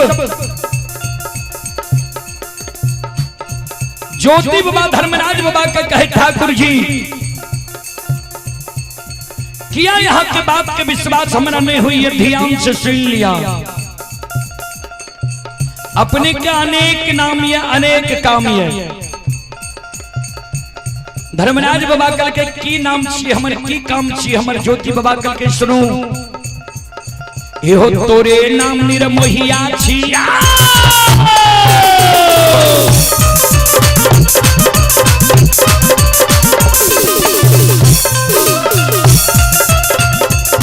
एहो तोरे नाम निर्मोहिया छिया, तोरे नाम छल गरिया छिया, एहो तोरे नाम बाबू कैलाश छिया,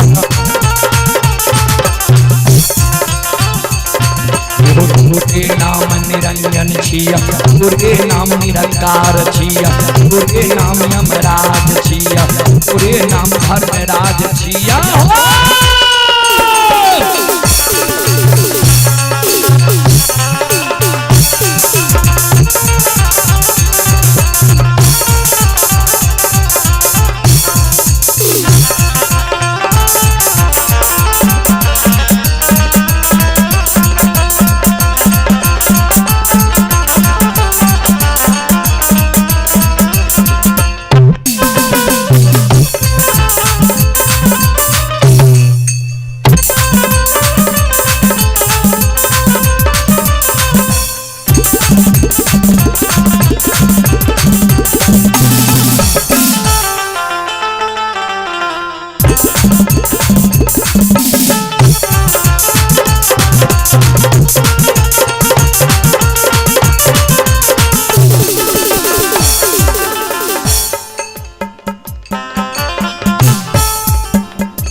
ये भक्ति के बस भगवान बसै छा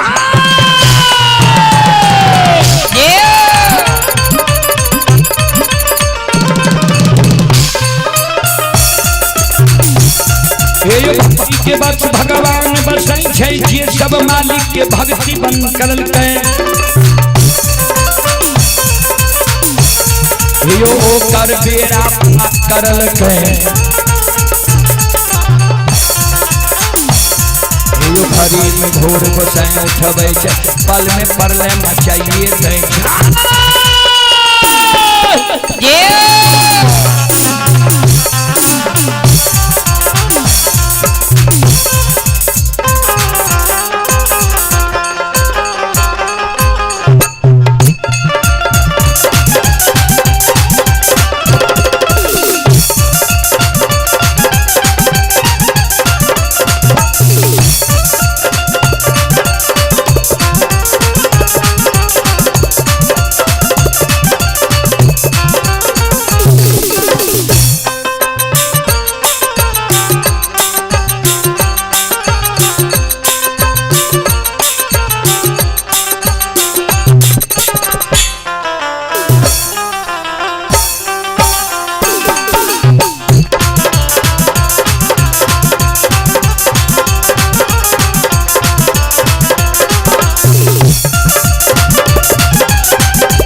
बाबू भैया सब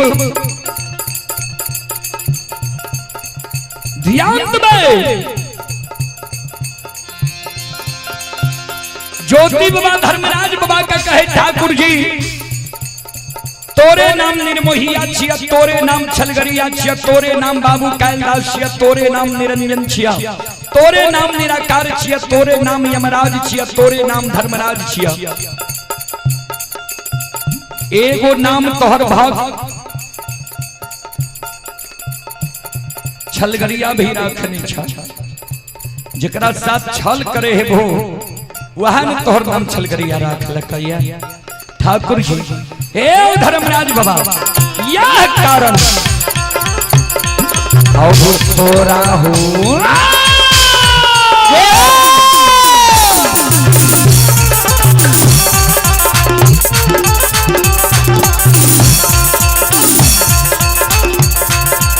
लीलाधारी हो तोरा हो पापा के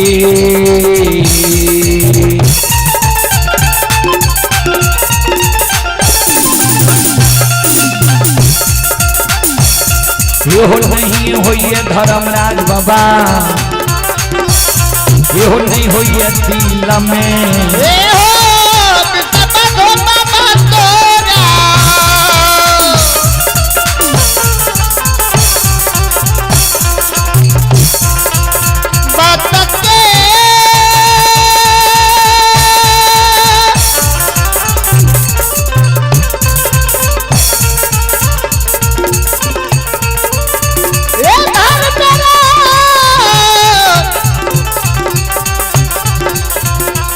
धर्मीरा बाबा हो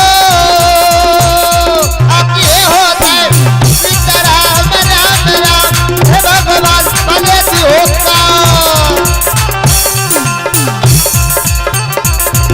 आओ तोरा हो बसके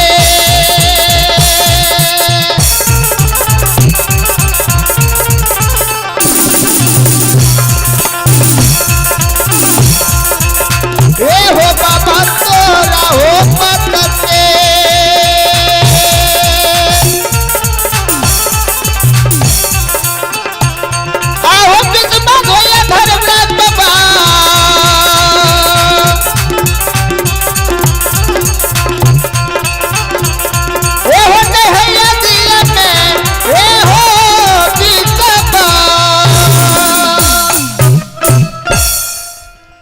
तोरा बात के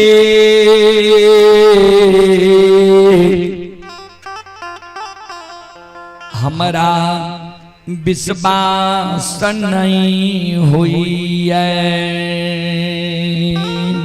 ओ धर्मराज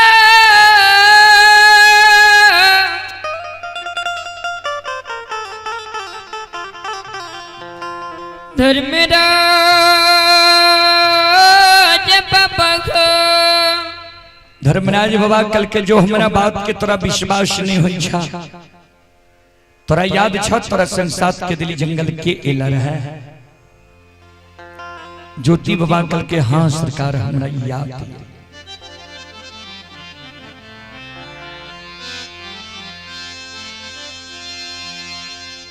दुख के बेर में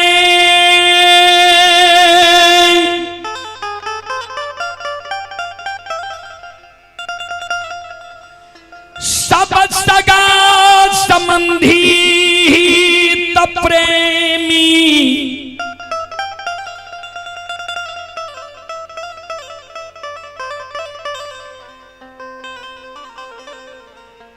दोस्त महीम यार कौर कुटुंब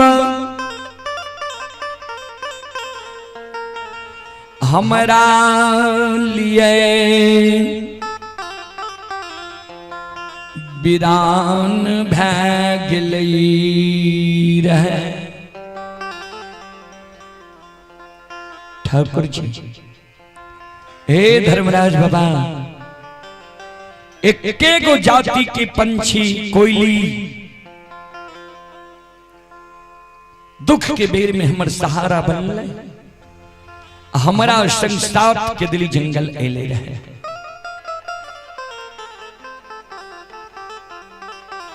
ठाकुर जी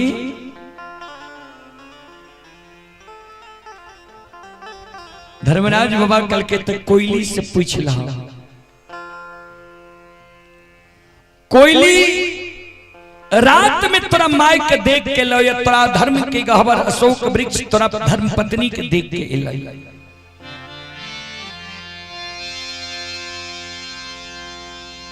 गुरु ज्योति बाबा के दिली जंगल में कोयली की पुकार करे, गे कोयली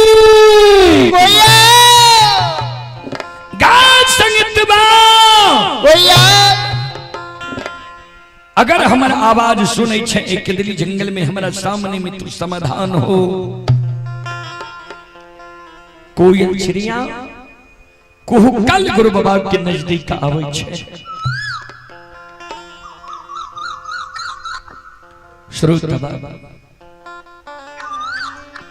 दोनों पंख जोड़ कोयल चिड़िया गुरु बाबा के चरण में प्रणाम करे।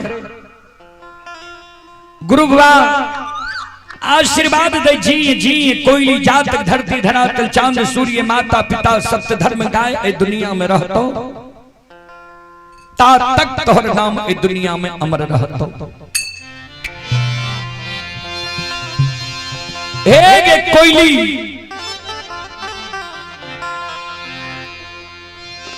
रात में तू पोपी नगरी गली रहा, अगर तू रात में पोपी नगरी गली तो सबसे पहले तू हमरा माय के समाचार सुना। जी माय हमर जिंदा ये अक्की माय हमर पोपी नगरी में मर गेली है।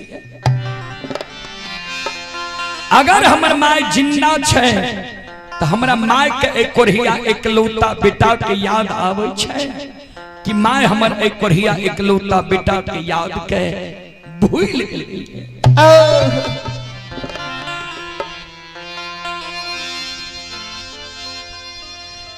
गई सगा संबंधी त प्रेमी दोस्त महीम के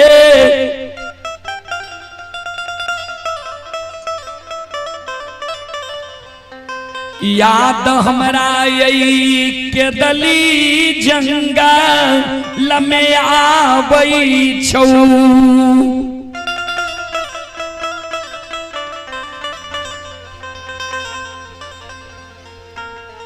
हमरा धीरज बांधल जाइए जो जननी माय के याद हमरा आवे छो एक कोई हमर छन छन प्राण हो रही है से कोई है गई माई यो के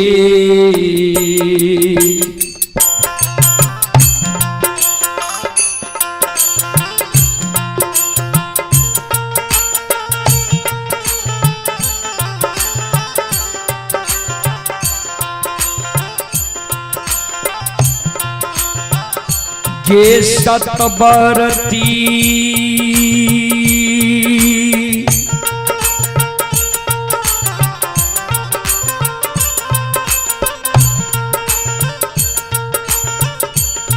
आगे माइयों के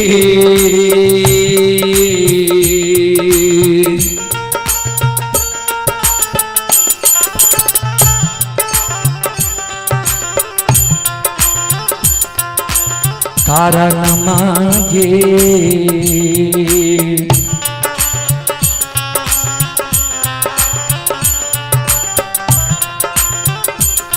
हे गई छन छन उड़ै छै गे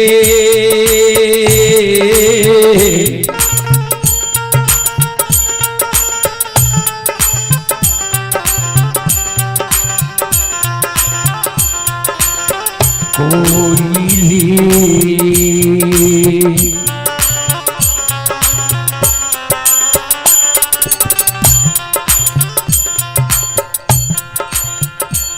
हे गई के दली में हम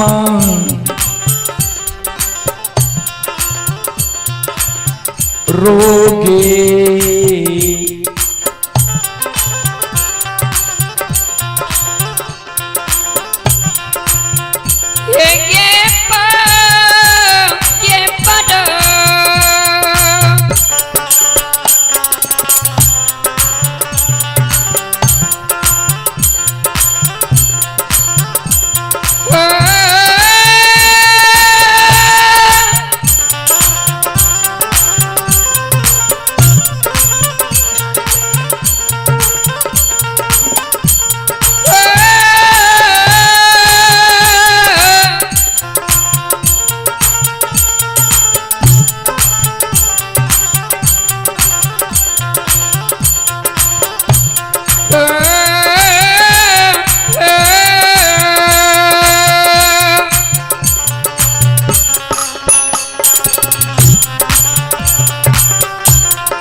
ये सतवरती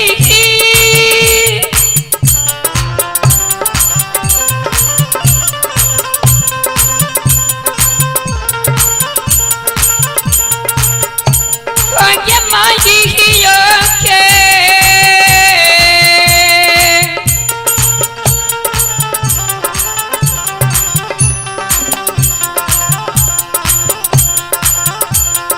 कर नमगे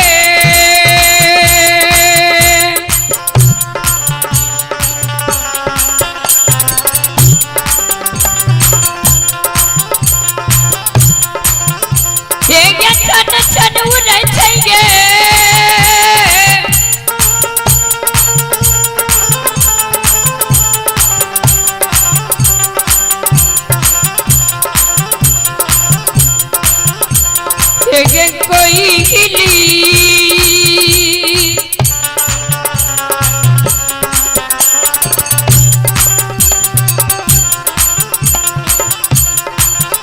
के दर्द में समारोगे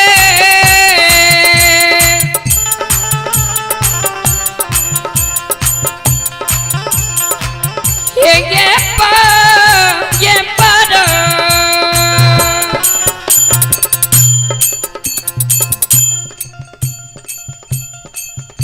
माय के कारण हमर आत्मा व्याकुल छ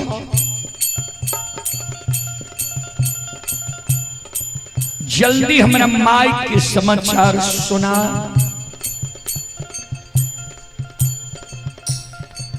कोयल चिड़िया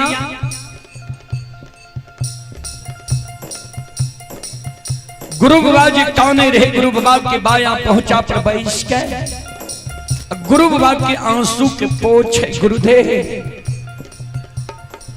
ने कहा नहीं मरल ये यहाँ की माँ, नहीं पर घर शादी के लगे यहाँ की धर्म पत्नी,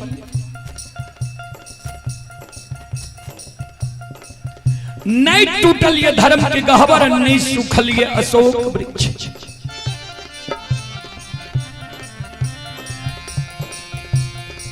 यहाँ जे कौन चीज हमारा माय के हमर याद एबो करे छै,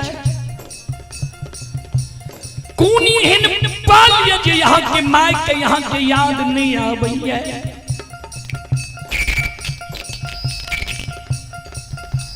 गुरुदेव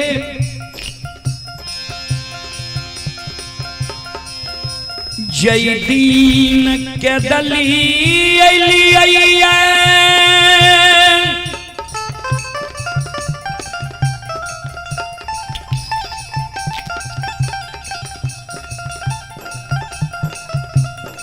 वह दिन से यहाँ के माँ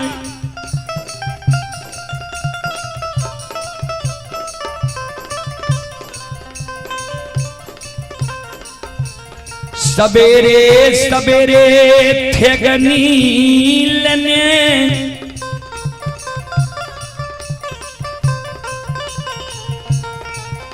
द्वार पर चल आ गई है।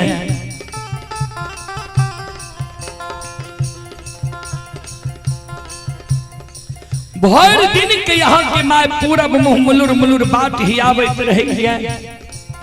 भर दिन यहाँ के माय कानत रही है।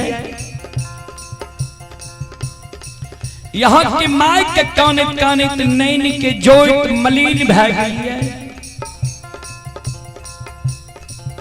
यहाँ की माय के आंख से नहीं सूझी।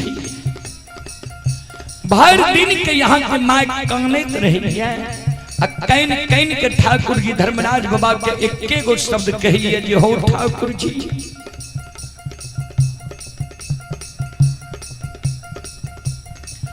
एके गो बेटा हमरा पोपी नगरी में दिल हो।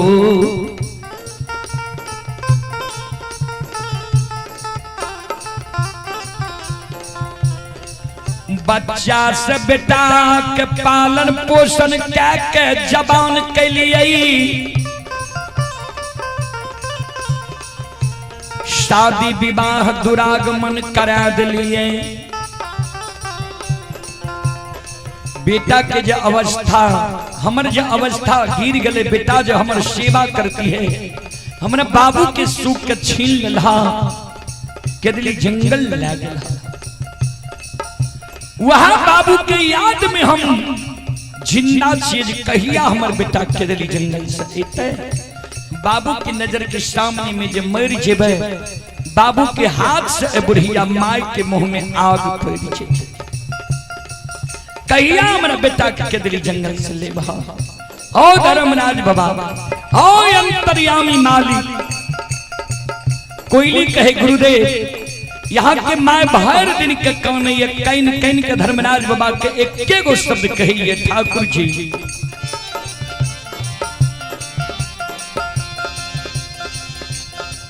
आओ हो कहिया हो बेटा,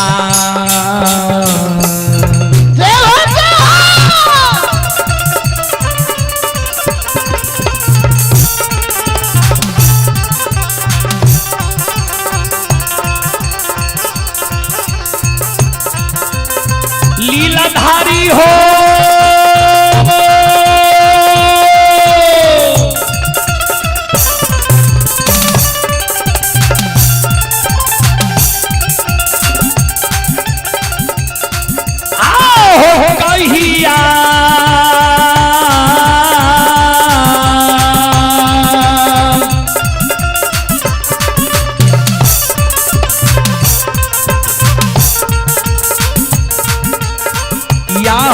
बेटा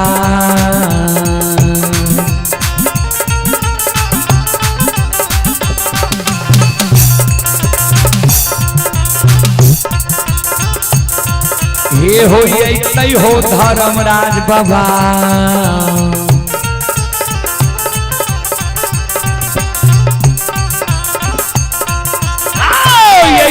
पोपी पूरा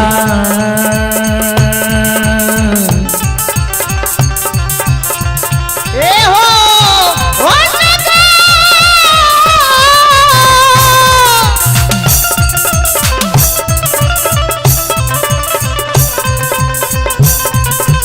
ओ धर्मराज बाबा कहिया हो बेटा हो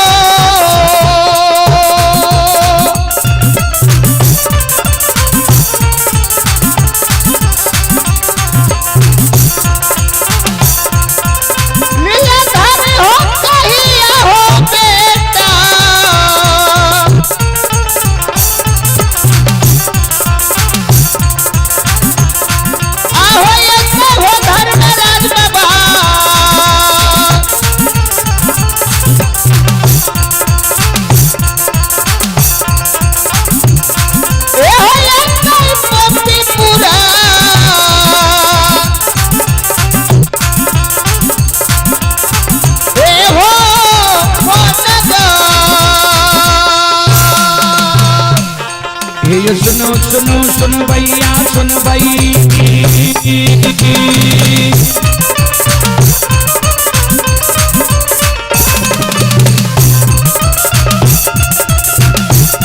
ये सुनो सुनो सुन भैया सुन भाई यो गवैया बज भैया सुन भाई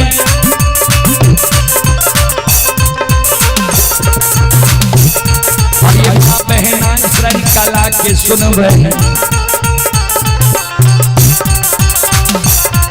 ये धर्म की बात ध्यान से सुनब हे मालिक की लीला के सुनब भर भर लीला गुस्साए रचल गए माया लगल गए रास रचल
आइए पुरस्कार की ओर आप ही मनोज कुमार यादव जी की ओर से श्रद्धा की साथ बड़े उदार दिल से 21 रुपए की पुरस्कार आए हैं। आप हैं रुपेश कुमार पिता श्रीकांत यादव गंगापुर मुरलीगंज मधेपुरा। श्रद्धालु की ओर से श्रद्धा की साथ बड़े उदार दिल से 51 रुपए की पुरस्कार आए हैं। श्रद्धालु को बहुत बहुत धन्यवाद, लाख लाख शुक्रिया, बहुत बहुत साधुवाद। जय हो दानी श्रद्धालु की जय हो, उनके समस्त परिवार की जय हो।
हे हो भला बाबा भंडार का भैरी दी हो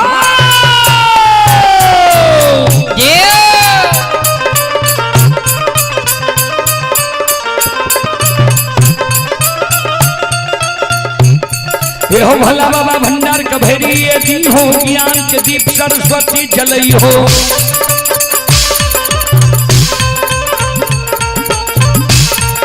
ये तन से नहीं भूलता मन से नहीं छोड़ता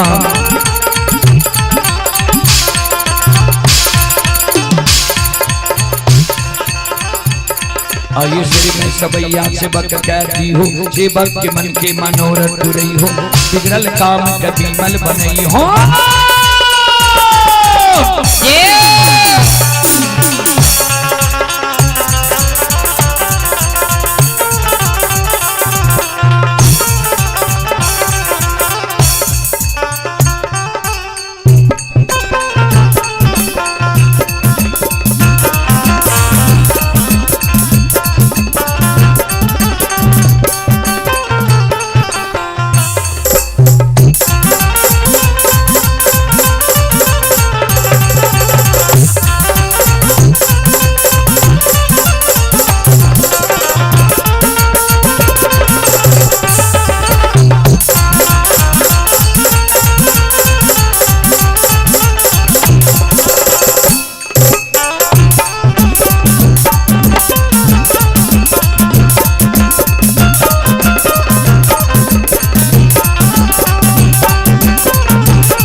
यो भक्ति के बस भगवान बसै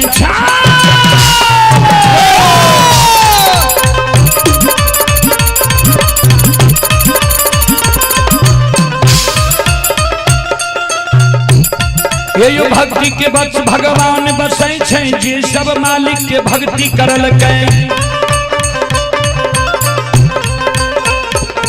आय मन तन धन से भजबे करल कै आये ओकर बेड़ा पार करल हरि घोर गोसाई उठबै छै बल में परले मचाइए दै छै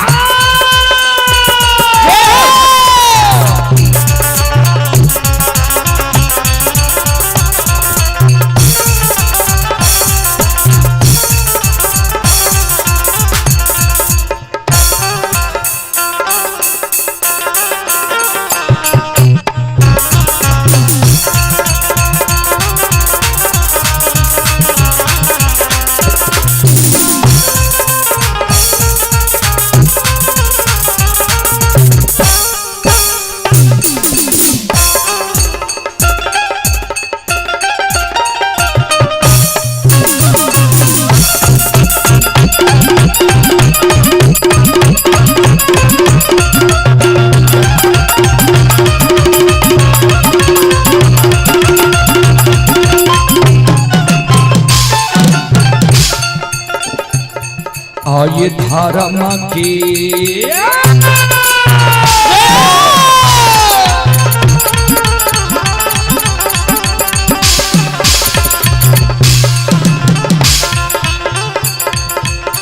हे यो बाबा धर्म के लीला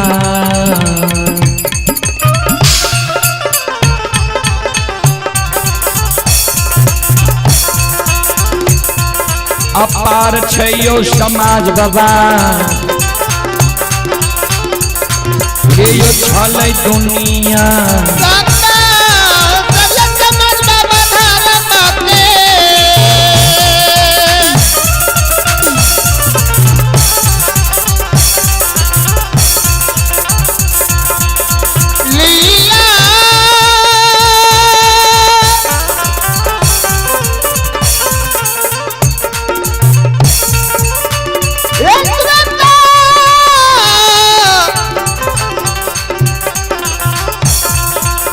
श्रोता भगवा आटयो आगे हो रे बस राम राम राम हे भगवान बने होता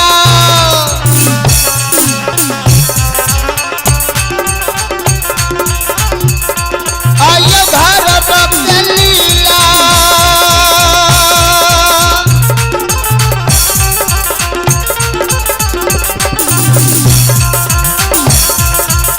ये बाबा धर्म लीला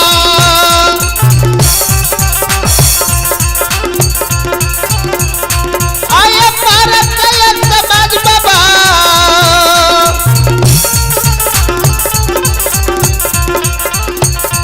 ये गलत दुनिया सदा सदा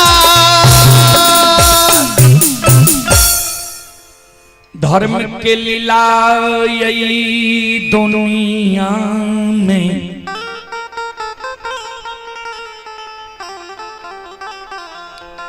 अगमा आर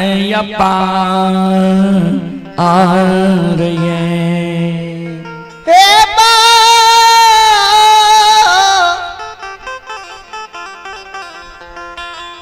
बाबू साहब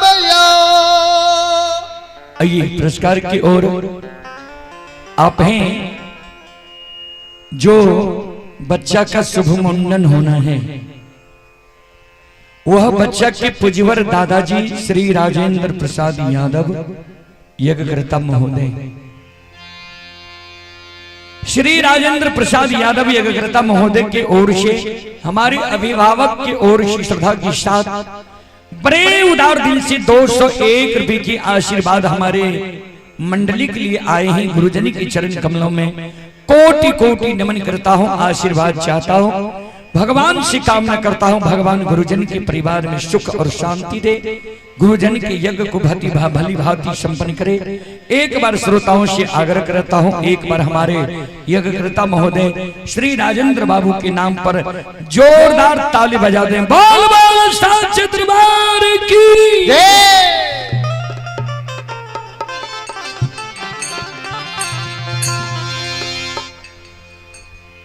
कोयली गुरु ज्योति बाबा के कहल के ने माय मरल ये ने पत्नी पर घर शादी केलक ये ने धर्म के गहवर टूटल ये ने अशोक वृक्ष सुखली।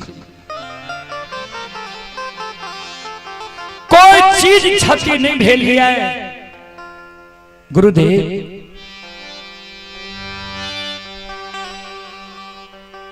ने कानों ने आंसू गिरा।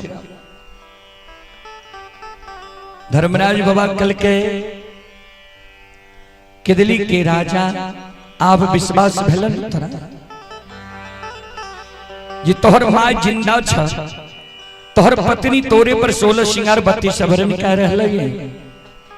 अमानत धर्म के गहवर अशोक वृक्ष विश्वास भेलन।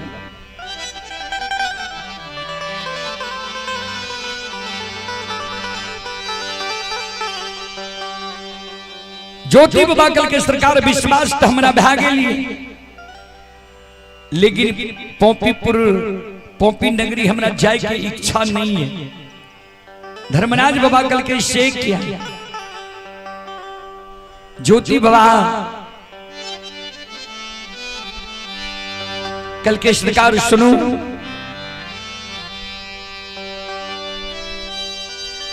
एक बेर यहाँ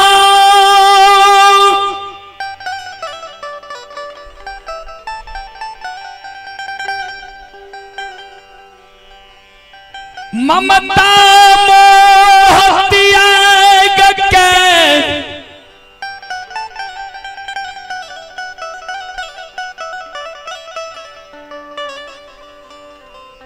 बैराग रूप में कदली जंगल लहा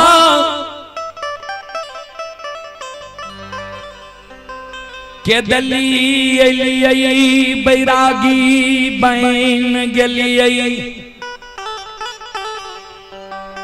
फिर बैरागी रूप के त्याग के तू हमरा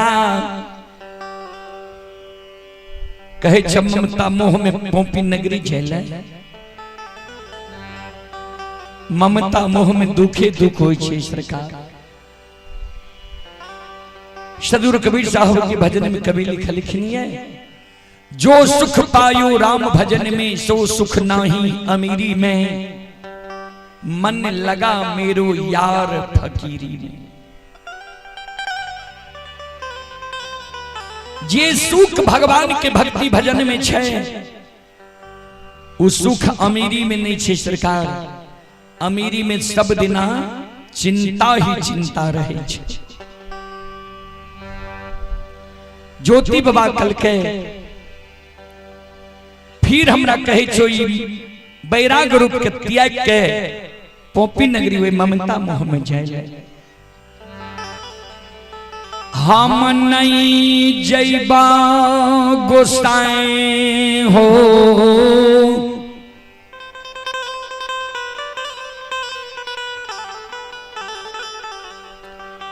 पोपी पूर जन स्थान।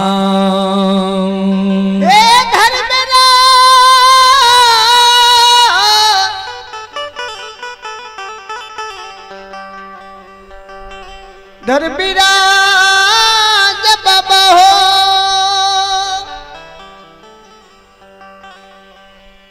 धर्मराज बाबा कल के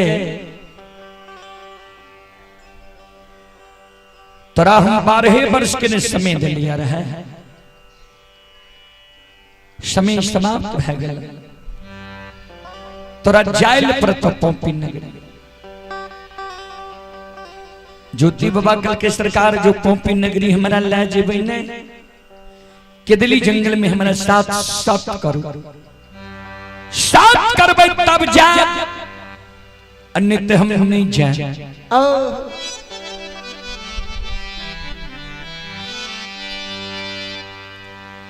धर्मराज बाबा कल के हमर बानी असत्य नहीं छे, तोरा बचन दलिया बोलो तोरा की चाहिए, की लेबो बोलो। ज्योति बाबा कल के सरकार तो सुनो हमरा की चाहिए।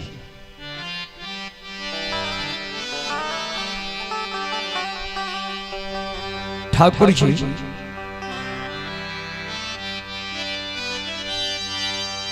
जय दीन क्या दलिया बई रही आई,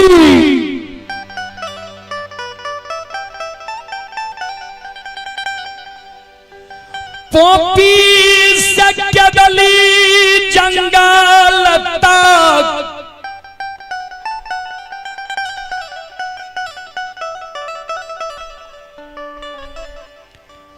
तोरा जे जे मन भेला हमरा तू दुख दिल हो। यहां तक कि मानव के प्रथम स्वर्ग होय छे काया। कवि लिखनिए प्रथम स्वर्ग कंचन भय काया, दोसर स्वर्ग घर में हो माया, तेसर स्वर्ग पतिवार्ता नारी, चौथा स्वर्ग पुत्र आज्ञाकारी।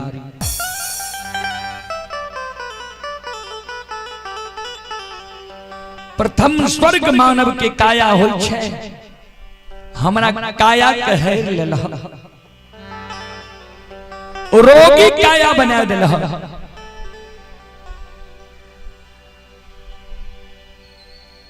वो कोढ़िया गई पर 1-2 दिन ने, 1-2 मास ने, 1-2 वर्ष ने, 12 वर्ष के दिल जंगल लिखला।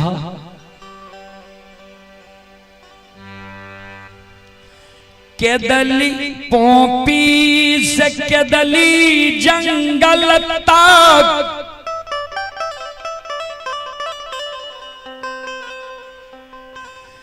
जे जे तोरा मन भेला हमरा तू दुख दिल हो।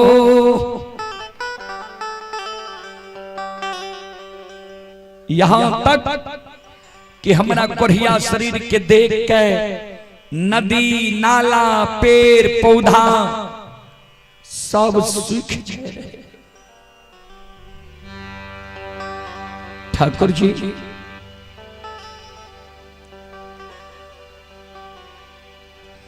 ता केदली आवे के बेर में पोपी से केदली जंगल तक तोरा जे जे मन भेल से हमरा दुख दिलो। आज हमरा केदली जंगल से पोपीपुर जन्म स्थान ला जेबो तो ए केदली जंगल से पोपीपुर जन्म स्थान तक हमरा हम जे कहब हमर कहल बात तोरा करे ले पड़ता।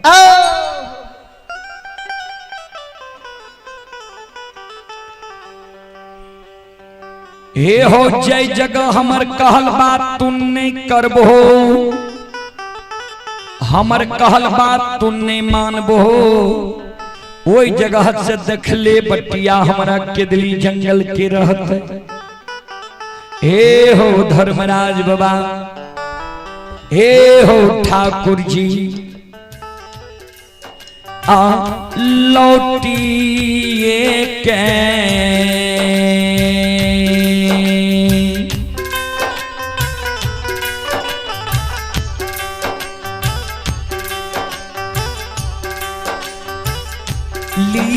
लीलाधारी हो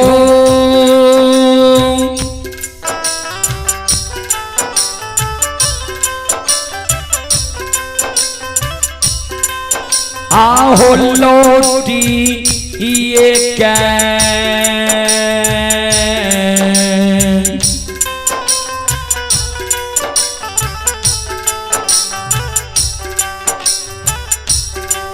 आहो हाँ आमें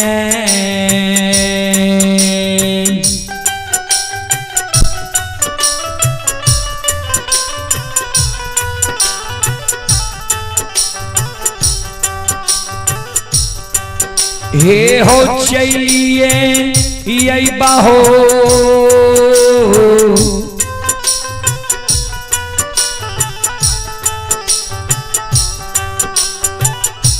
ठाकुर जी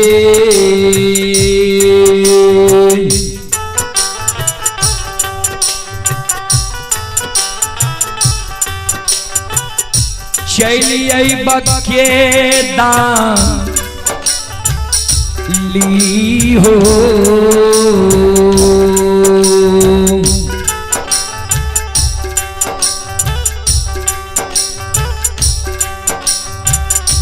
हे हो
ओ धर्मराज बाबा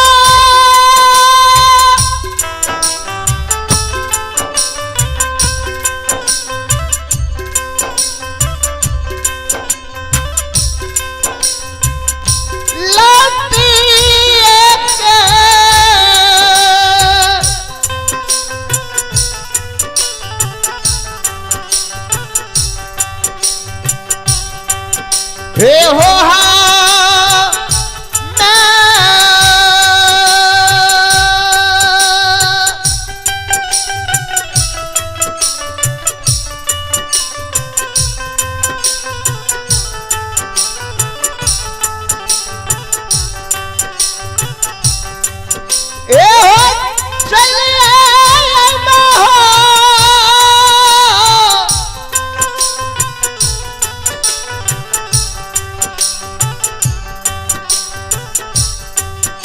धर्मेरा ले बाबा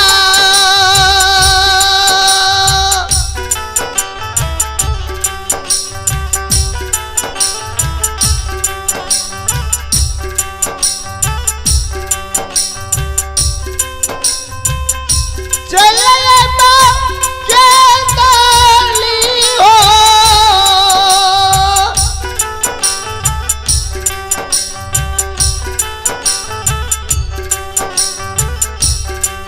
ए हो जा ओ जगा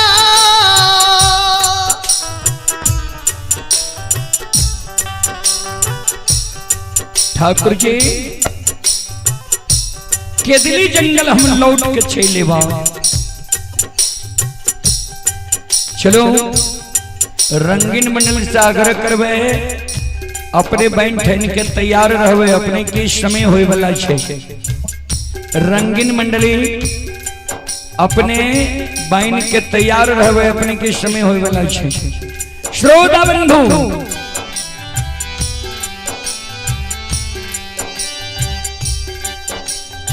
धर्मराज बाबा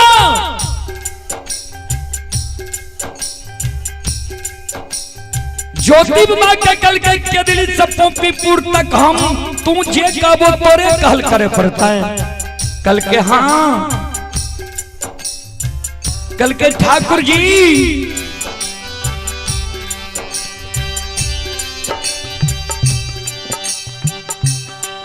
ए हो जाए जगह हमर कहल बात तू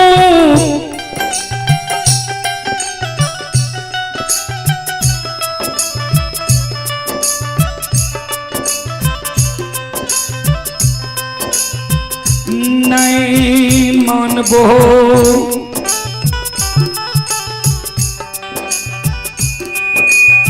वह जगह से हम लौट के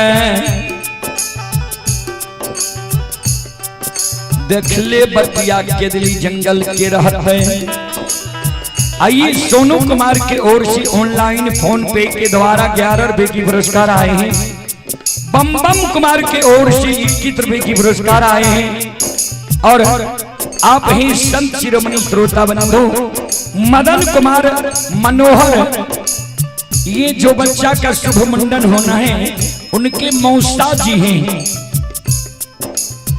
मदन कुमार मनोहर बाबू के मौसा जी की ओर से ये हेड मास्टर साहब हैं उनके ओर से 101 रुपए की पुरस्कार आए हैं श्रद्धालु को बहुत बहुत धन्यवाद लाख लाख शुक्रिया बहुत बहुत साधुवाद जय हो दानी श्रद्धालु की जय हो उनके समस्त परिवार की जय हो और आप हैं ऋषुराज और वंशराज ऋषुराज और वंशराज के ओर से 101 रुपए की पुरस्कार आए हैं श्रद्धालु को बहुत बहुत धन्यवाद लाख लाख शुक्रिया बहुत बहुत साधुवाद जय हो दानी श्रद्धालु की जय हो उनके समस्त परिवार की जय हो और आप हैं प्रत्युष बाबू के मामा जी दिनेश बाबू प्रत्युष बाबू के मामा जी ही दिनेश बाबू मुरलीगंज की ओर से 101 रुपए की पुरस्कार आए हैं श्रद्धालु को बहुत बहुत धन्यवाद लाख लाख शुक्रिया बहुत बहुत साधुवाद जय हो दानी श्रद्धालु की जय हो दानी श्रद्धालु के समस्त परिवार की जय हो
आइए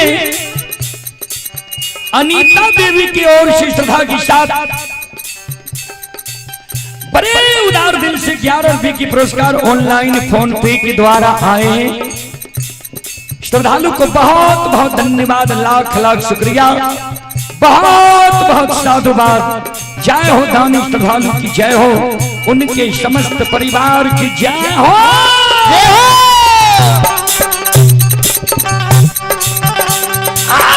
ये दानी के मान के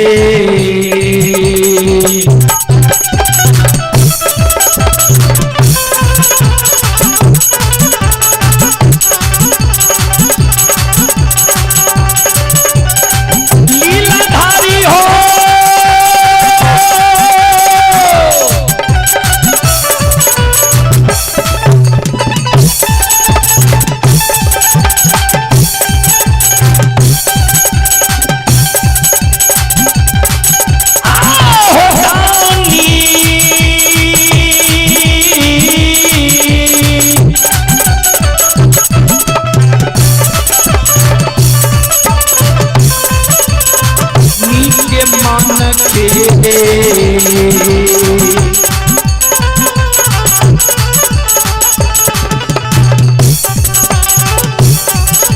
मनोरथ हो धर्मराज बाबा,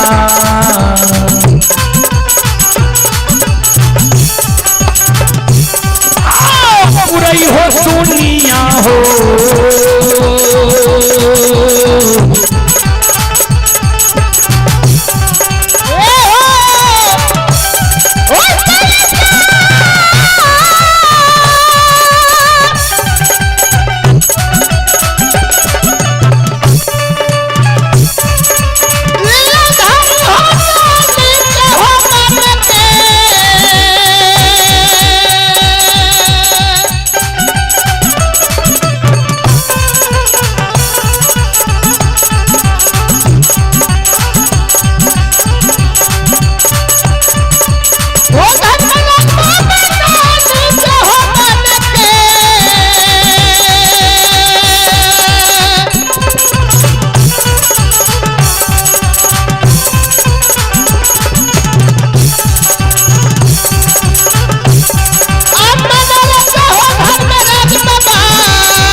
धर्मराज बाबा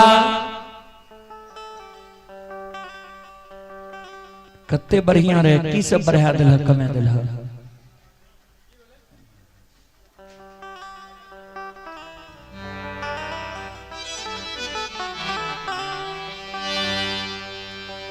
संत शिरोमणि श्रोता बंधु मां बहन बाबू भैया सब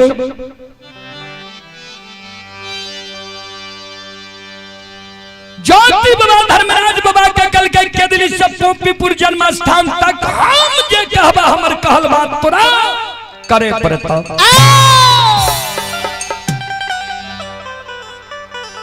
जाई जगह हमर कहल बात नहीं करबो वह जगह से देख ले बटिया हमरा रहते के दिली जंगल के।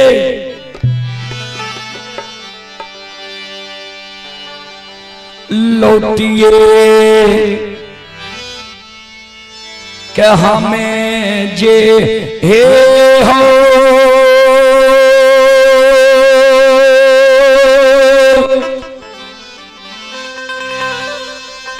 हे हो चल दाता हो नी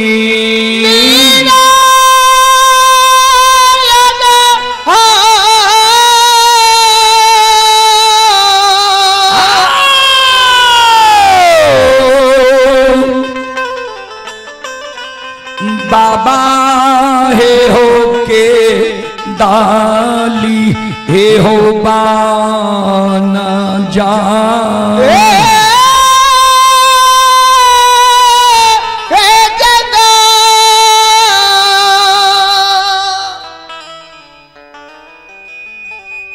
संत शिरोमणि श्रोता बंधु,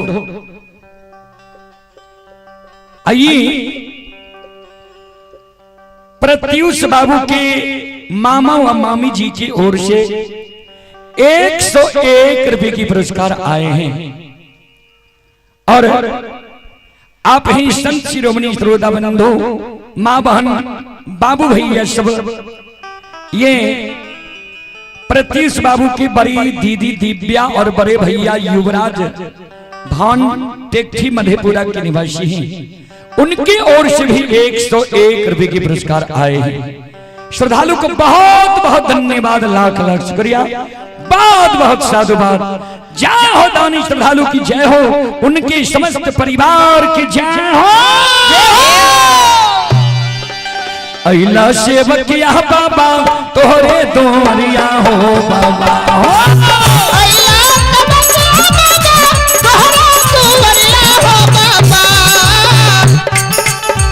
अइला सेवकिया बाबा तोहरे दोरिया हो बाबा हो,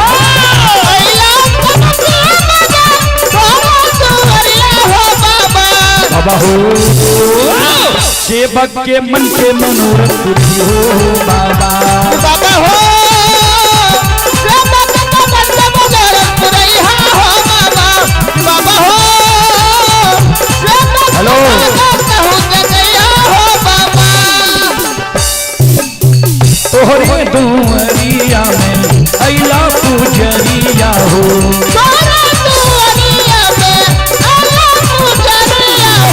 एक बेरा फेरी दी हो सेवक पर नजरिया हो, एक बेरा फेरी दी हो सेवक पर नजरिया हो, फेरो से ऐसा सेवा तोहरे दुआरिया हो बाबा हो, फेरो से ऐसा सेवा तोहरे दुआरिया हो बाबा, फेरो से ऐसा सेवा तोहरे दुआरिया हो बाबा हो,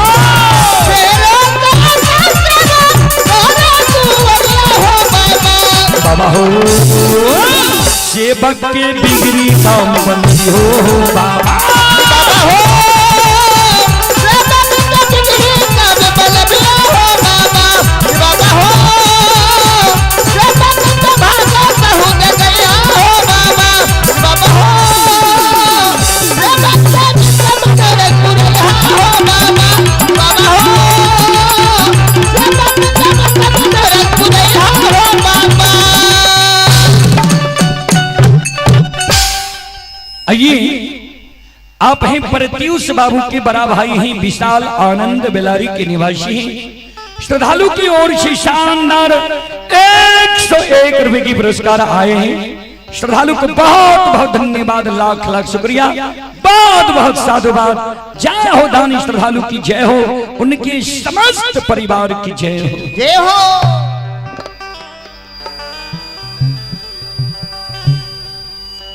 धर्मराज बाबा कल के तो तू जे कहबो तोरे कहल बात करे पड़ते कल के, हाँ हमर कहल बात जे करबो तब कह जाए ले, नहीं तो नहीं जेब। धर्मराज बाबा कल के ठीक छे, चला जे कहबो रास्ता में तोरे कहल बात करब, चला।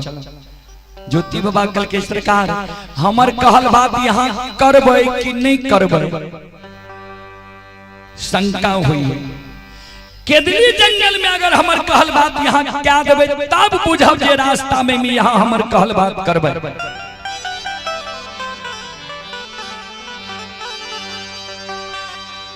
धर्मराज बाबा कल के ठीक से बोल, की करे कहे छे बोलो। ज्योति बाबा कल के सुन लिया, जय दीन केदली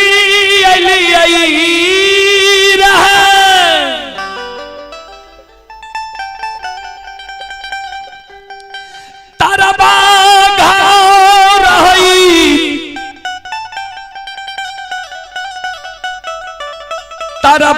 तरहा तघौर हई,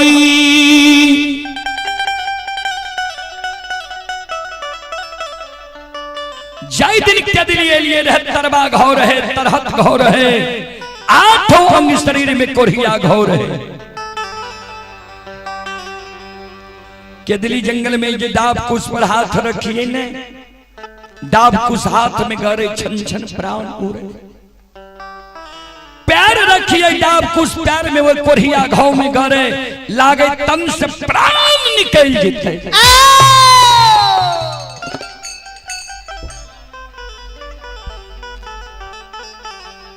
संत शिरोमणि श्रोता बंधु मां बहन बाबू भैया सब धर्मराज हुआ कि ज्योति बाबा कल के सरकार दुख के बेर में केदली जंगल के डाब कुछ हमारा दुख दिल के, केदली जंगल के जीव जंतु पशु पक्षी जानवर हमारा हाइस दुस के मार लके जे कोने केहन कुकर्म के हो जे भगवान तोरा कोरिया शरीर बना दिल का, गांव घोर में लोग रहे नहीं दिल का, जंगल में आब के तोरा बास में ले।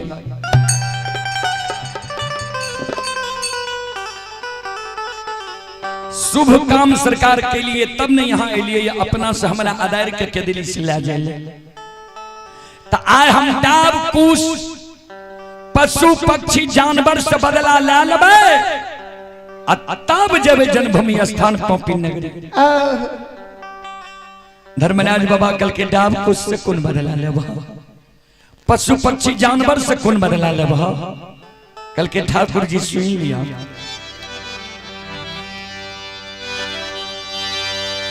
केदली में आग लगा दियो,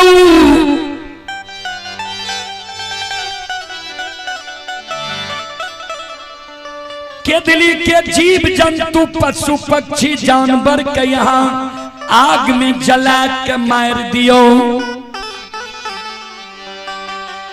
केदली में आग लगा दियो, केदली के जीव जंतु पशु पक्षी जानवर के आग में जला के मार दियो।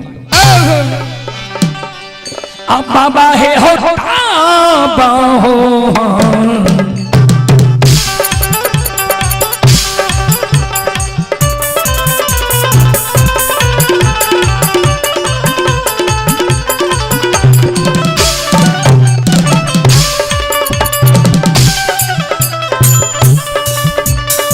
लीलाधारी हो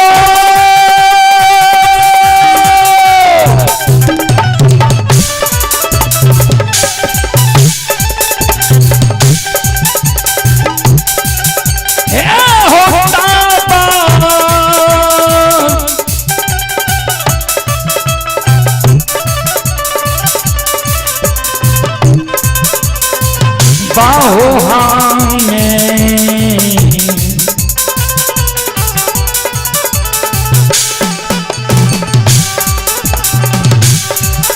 ये हो जैबा हो धर्मराज बाबा,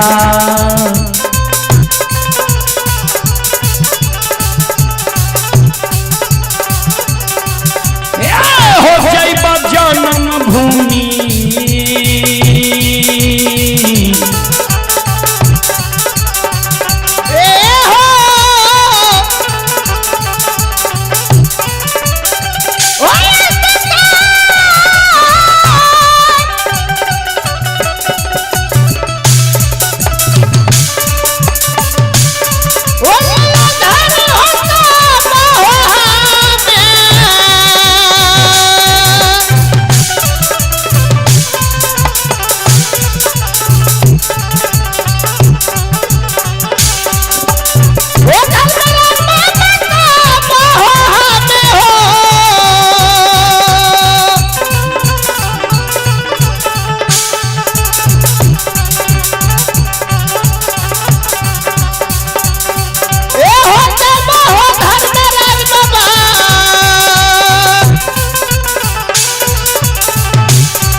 आइए प्रत्युष बाबू के नानी जी मुरलीगंज, प्रत्युष बाबू के नानी जी ही मुरलीगंज की ओर से श्रद्धा के साथ बड़े उदार दिल से 101 रुपए की आशीर्वाद हमारे मंडली के लिए आए हैं। माता जी के चरण कमलों में कोटि कोटि नमन करता हूँ, आशीर्वाद चाहता हूँ, भगवान से कामना करता हूँ भगवान माता जी को भव सागर की नैया से पार लगा दे। जय हो दानी श्रद्धालु की जय हो, उनके समस्त परिवार की जय हो।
ज्योति बाबा जब कल के केदली में आग लगा दियो, केदली के जीव जंतु पशु पक्षी के आग में जला के मार दियो, तब जब हम पहुंची नगरी।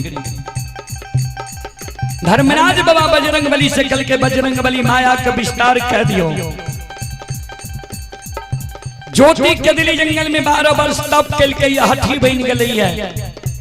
केदली जंगल में आग लगा दियो, अब केदली जंगल के जीव जंतु पशु पक्षी के आग में जला के मार दियो, माया का विस्तार कर दियो। बजरंग बली माया का विस्तार क्या दल के बाबूजी संत शिरोमणि श्रोता बंधु ध्यान से सुनवाए। ये जो सुनो सुनो सुन भैया सुन भई,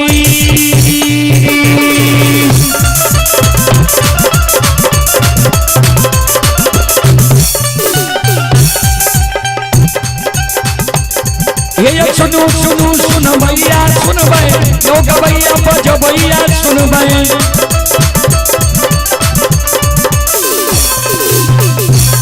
आइए माँ बहना इसराइल कला के सुन भाई।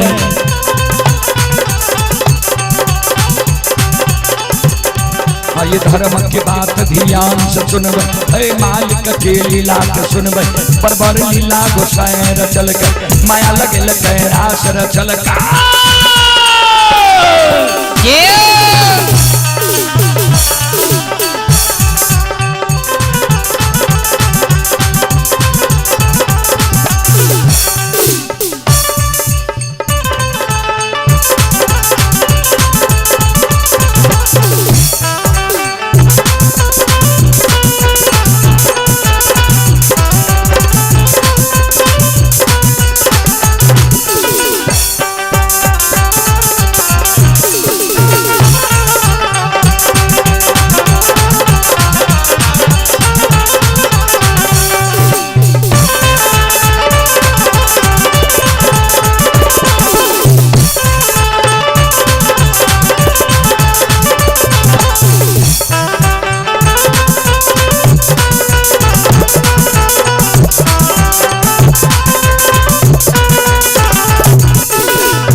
आइए पुरस्कार की ओर आप हैं श्री राम लखन शाह के सुपुत्र बम कुमार, ग्राम धरहारा, पोस्ट महादेव मंच, थाना लौकही, जिला मधुबनी। श्रद्धालु की ओर से श्रद्धा के साथ बड़े उदार दिल से 21 रुपए की पुरस्कार आए हैं। श्रद्धालु को बहुत बहुत धन्यवाद। लाखों कुमारी की ओर से शानदार 11 रुपए की पुरस्कार आए हैं और आप हैं सुभाष कुमार के सुपुत्र आदर्श राज। श्रद्धालु की ओर से 51 रुपए की पुरस्कार ऑनलाइन फोन पे के द्वारा आए हैं और मणिकांत कुमार की ओर से शानदार 11 रुपए की पुरस्कार आए हैं और आप ही संत शिरोमणि श्रोता बंधु प्रीति कुमारी की ओर से 51 रुपए की पुरस्कार आए हैं। वह निर्मल कुमार सिंह की ओर से 51 रुपए की पुरस्कार आए हैं। श्रद्धालु को बहुत बहुत धन्यवाद, लाख लाख शुक्रिया, बहुत बहुत साधुवाद। जय हो दानी श्रद्धालु की जय हो, उनके समस्त परिवार की जय हो।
शिरोमणि श्रोता बंधु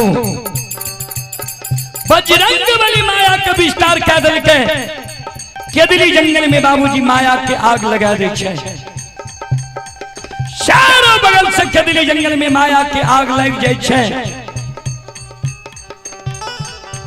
जीव जंतु इधर उधर भागे। ज्योति बाबाजी देखल के केदली जंगल में महाप्रलय। ज्योति बाबा सिर पर हाथ ला के केदली जंगल में धरती पर मूर्छा के गिर गए।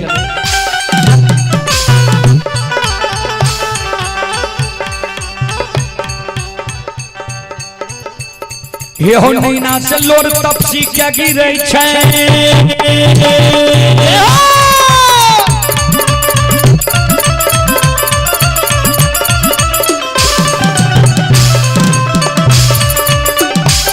ये हो नैना चलोर कपसी क्या गिरे छे। जार बेजार के धरती में कानई है।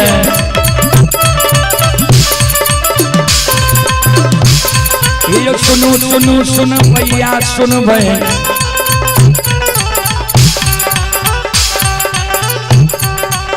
योग भैया बज भैया सुन भाई। माँ बहना ये ध्यान से सुन भाई।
ज्योति बाबा जी सिर पर हाथ लाकर काने लागले केदली जंगल में। धर्मराज बाबा कल के आब की भेल तरा। ज्योति बाबा काने गोसाई के कहे ठाकुर जी आये नैना से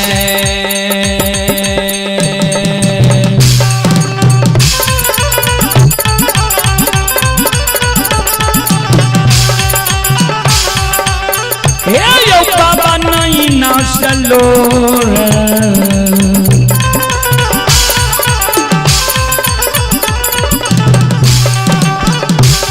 हे हो गिरै छै बनवासी के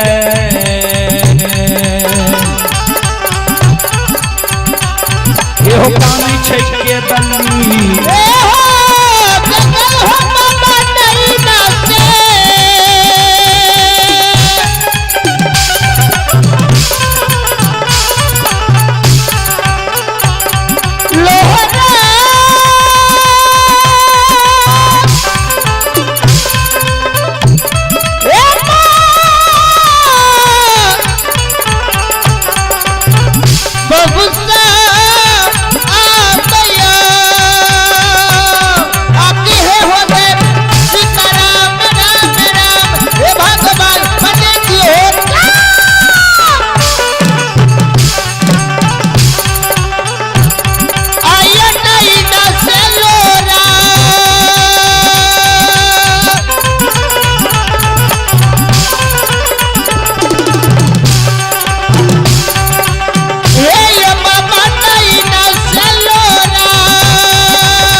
ज्योति बाबा के गिरे जार बेजार काने धर्मराज बाबा कल के आब की भेलो तोरा आब किया तोरा आंख से आंसू गिरै छ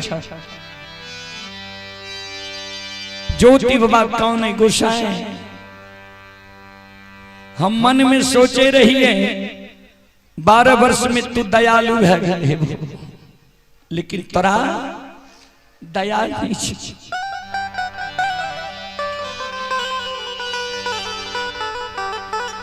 एक जीव जंतुरा के दिली जंगल में कह दलको जे करोड़ों जीव के आग में जला के मार दो एक जीव के कहला पर करोड़ों जीव के तू के दिली जंगल में आग के हवा लगा दो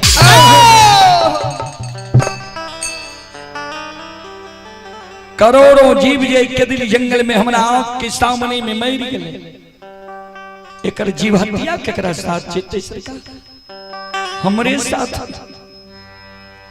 हम एक के दिली जंगल लिए ये पुण्य कमावे लेकिन पाप साथ ले जाए हमें नहीं है हो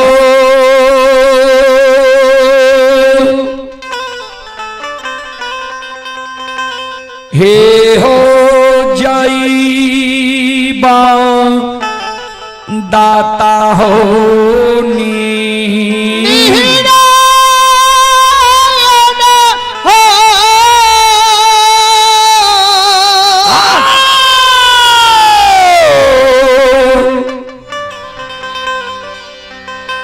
बाबा हे हो जानम हे हो भूमिया से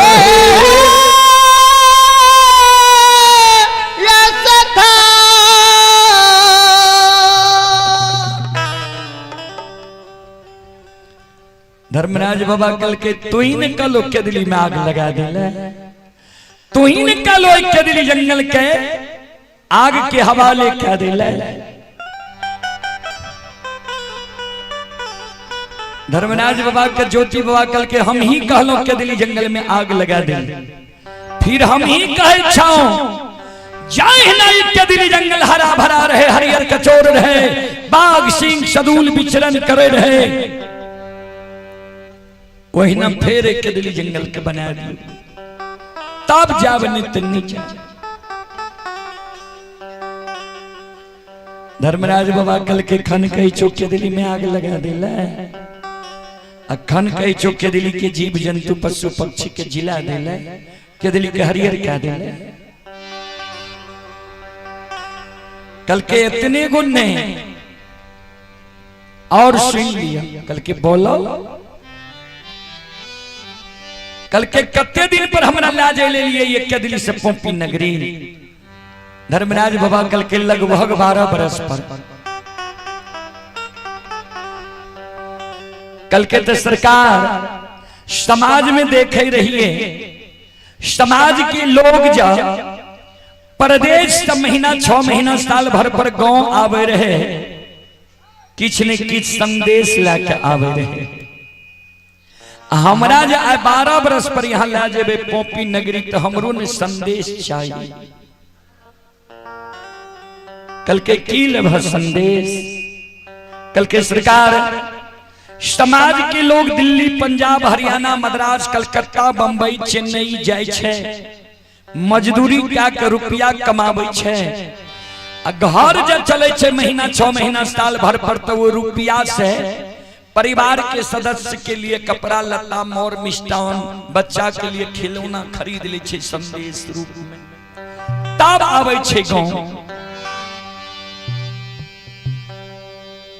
हम 12 बरस के केदली जंगल में रुपया नहीं कमे ले आए, तब के लिए आए। जहने काम कैलिया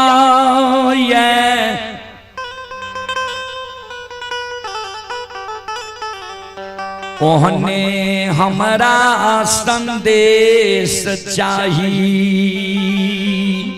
हे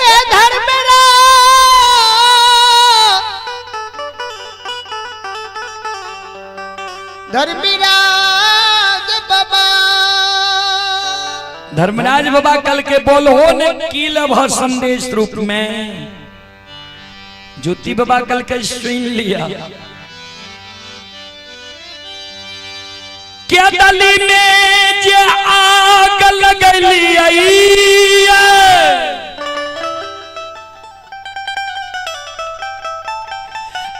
क्या दली के करसी बन गई उठा के आग के,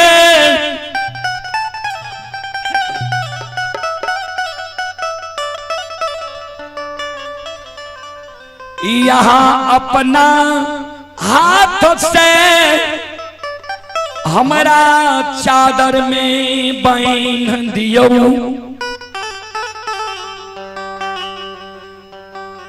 केदली के करसी बन गो उठा के आग, यहाँ अपना हाथ से हमारा चादर में बांध दियो। चादर में करसी बन गो उठा के आग, केदली जंगल से पोपीपुर जन्म स्थान तक धधकाल जाए के चाहिए।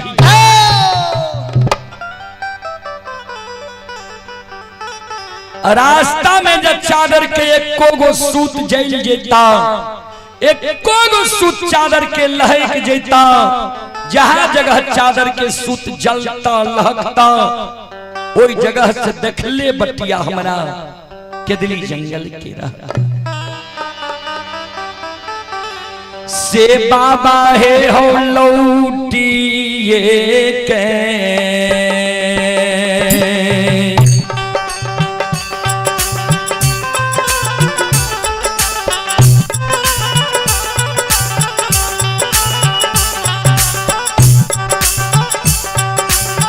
लीलाधारी हो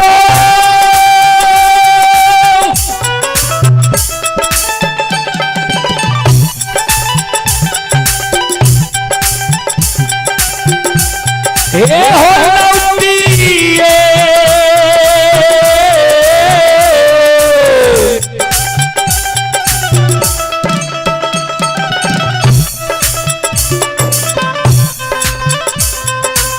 ये कहाँ में हो,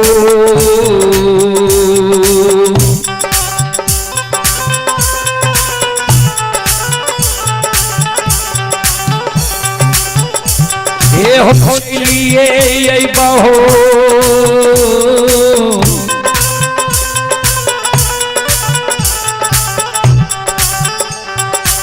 ठाकुर जी,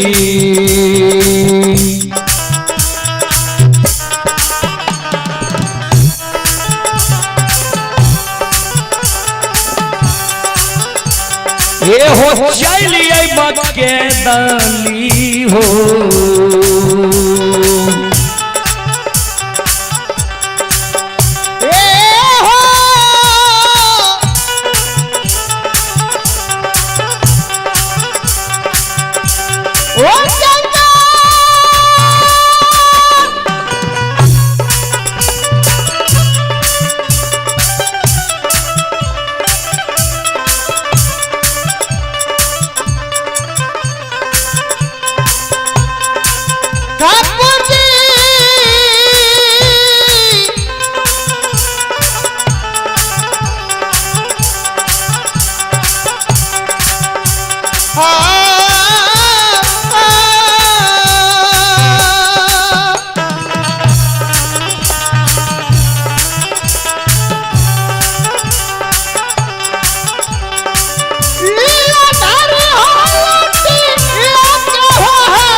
आइए पुरस्कार की ओर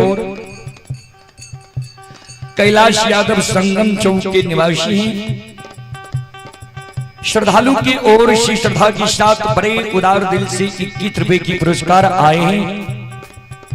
doctor Arun Sharma, gram Bhairavpur post बैसाड, थाना कुमारखंड, जिला मधेपुरा।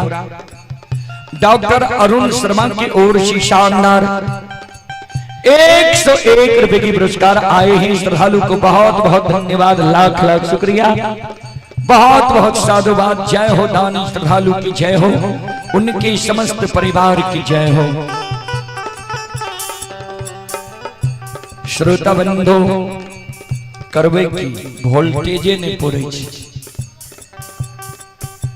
आ जब वोल्टेज ने पूरे तो देखे सब कुछ चुकबुक करे लगे। हमरा सबके पहले बोल दी बाजा अच्छा करवा। सब कार्यक्रम में डीजी चाहिए, जनरेटर नहीं काज करे तो हम सब कहबे नहीं करबे।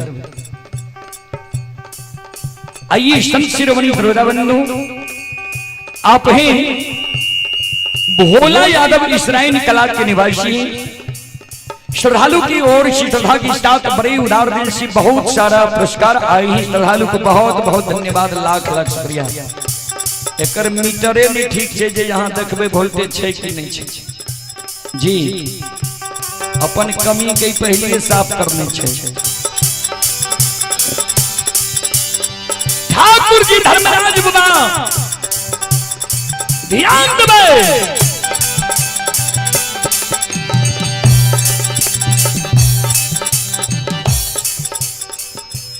के ज्योति बाबा कल के जे चादर में आग के दिली से पोंकीपुर तक धधकल जाए के चाहिए। कोगो सूत जरास्ता में जय जे तलहै के जे तवा जगह से लौट के हम छे लेबा।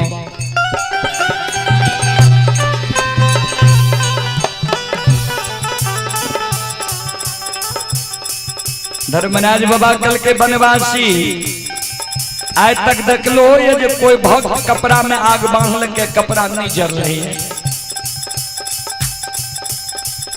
ज्योति बाबा कल के सरकार से नहीं देख लिए, नहीं सुन लिए। यहाँ देख लिए भगवान भक्त के जरा सा गलती के कारण। हमर गलती कितना गो रहे जे बरेला चौर में यहाँ बाल अवस्था में हमारा दर्शन दिलिए, हमरा गला में माला दे रही, तब कहलिए धर्मराज छिया तोरा भक्ति लेल सृष्टि के लिए आइए। ता यहाँ कहलिए जे तोरा भक्ति करे पड़ता, तो हम कहलिए जे सुअर चरलिए, सुअर के धूल कन हमरा शरीर में लागल, हमर शरीर अशुद्ध बुझाइए, शुद्ध क्या देवे तब भक्ति करब। यहाँ कहलिए एक दिन यह रूप लाके तोरा द्वारे पहचान जेबो। हम तो बुझलिए महीना 6 महीना साल भर पर रूप लाके क्या न पहचान जेबे। यहाँ हमरा गौर चढ़ा के जांच लिए, जे रूप के दर्शन बाल अवस्था में दिलिए वो रूप लाके हमरा द्वार यहाँ हमर शादी विवाह दुरागमन भए गेलै। दुरागमन के 2 दिन बाद हमरा द्वार अइलै, ओहो में हमरा भर में आ दिली। भक्त ज्योति कह के हमरा द्वार नहीं एलिए, दानी ज्योति कह के द्वार एलिए, तब ने भरे गेलिए। यहाँ के हम नहीं पहचान लिए, नहीं पहचाने के कारण मान सम्मान नहीं के लिए हमरा से अपमान यहाँ के भए गेलै। ओए अपमान के कारण यहाँ बिना अन्न, बिना जल, बिना नींद, बिना नारी, बिना जूरी छाहर के 1-2 दिन नहीं, 1-2 मास ने, 1-2 बरस ने 12 वर्ष वनवास लिख लिए।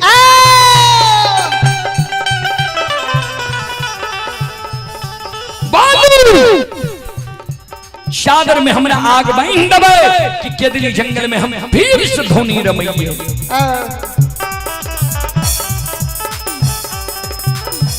श्रोता बंधु, आय भक्त के फेर में भगवान पड़ गए केदली जंगल में। आये सेवक के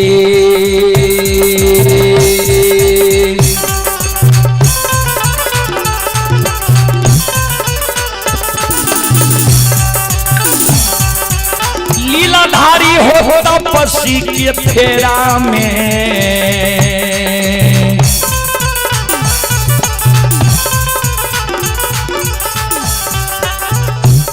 हे हो परिये गेले धर्मराज बाबा हे हो बाबा दुलरुआ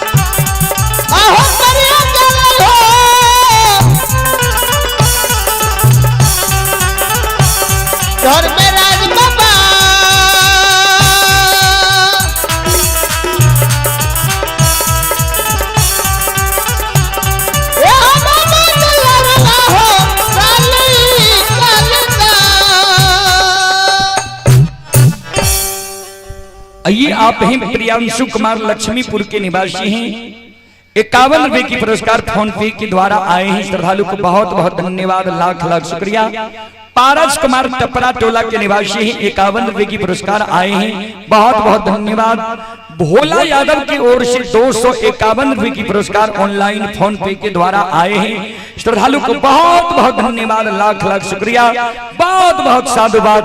जय हो दानी श्रद्धालु की जय हो उनके समस्त परिवार की जय हो।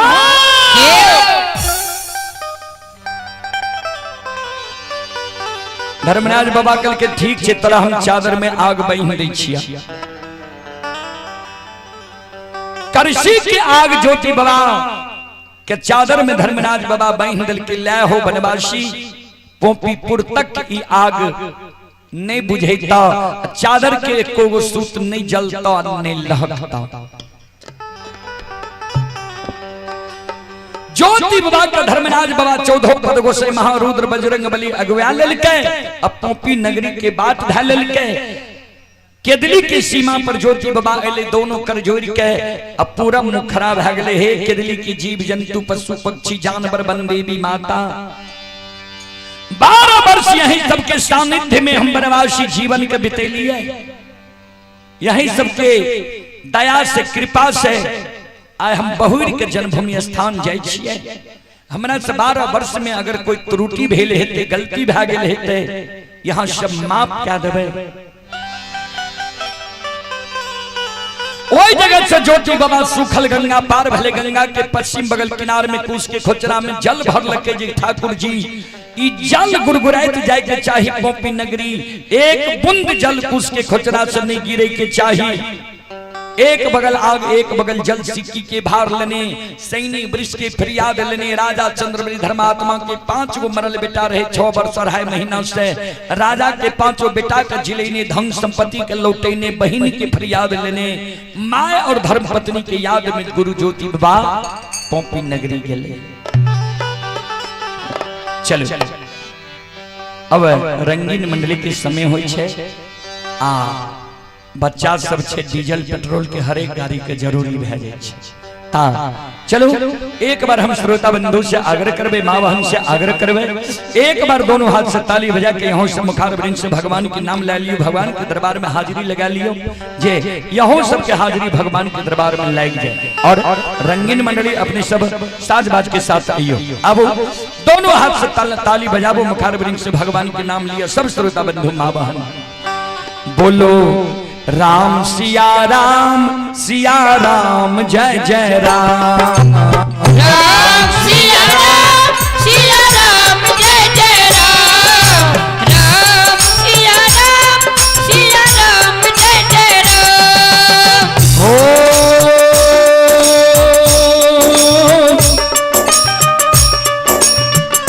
मंगल भवन अमंगल हारी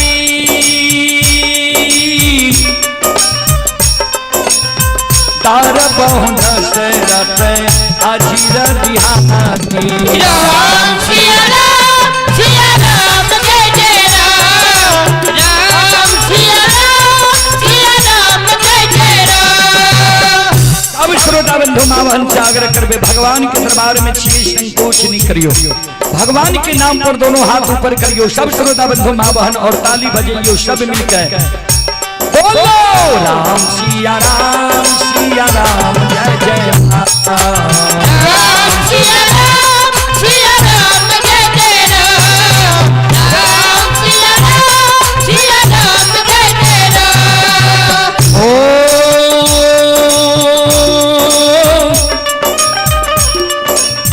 दीन दयाल बिरध संभारी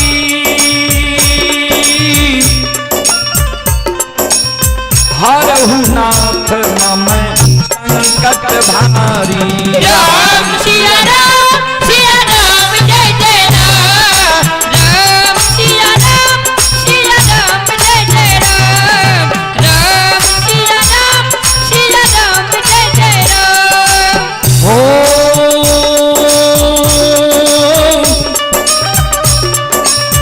वही है वही जो राम रच राखा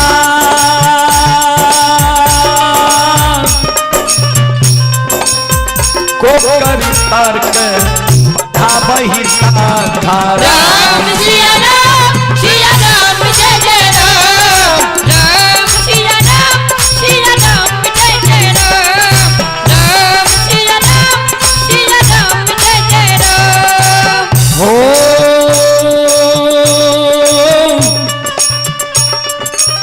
राम नाम सुंदर करतारी शंस विहंग रावण हारी। राम सिया राम जय जय राम। राम सिया राम जय जय राम। राम सिया राम जय जय राम। राम सिया राम जय जय राम। बोलो राम सिया राम जय जय राम। बोलो राम सिया राम जय जय राम। बोलो राम सिया राम जय जय राम। बोलो राम सिया राम जय जय राम। बोलो राम सिया राम जय जय राम। राम सिया राम जय जय राम। राम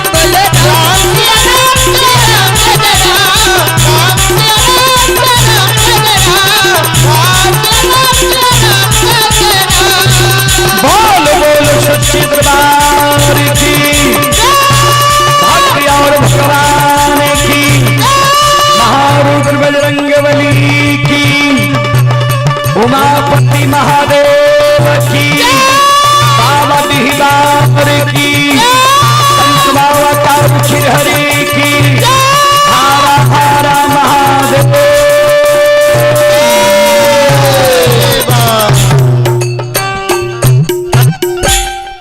चलो अपने सब श्रोता बंधु माँ बहन से अब क्षमा चाह माफ करियो, फिर कभी सेवा के मौका मिलते हम अपने सबके सेवा करे के प्रयास करब। अपने सब सुन लो माँ भगवती धर्मगाथा भगवत मंडली गायक रूदल पंजियार ग्राम पंचायत बेलवारा प्रखंड सिमरी बख्तियारपुर जिला सहरसा जय नन्हा मुन्ना बाल कलाकार के स्वर में यहाँ सब बार बार Rudal Panjiyar YouTube channel Rudal Panjiyar Facebook page Maithili ही भगत चैनल के जरिए अपने सब लाइव कार्यक्रम देखे और सुने हैं। अंतिम पुरस्कार नंदन कुमार जी ग्रामीण हैं, ये इसराइल कला से नंदन कुमार जी के ओर से 101 रुपए के पुरस्कार आए हैं। श्रद्धालु को बहुत बहुत धन्यवाद, लाख लाख शुक्रिया, बहुत बहुत साधुवाद। जय हो दानी श्रद्धालु की जय हो, उनके समस्त परिवार की जय हो।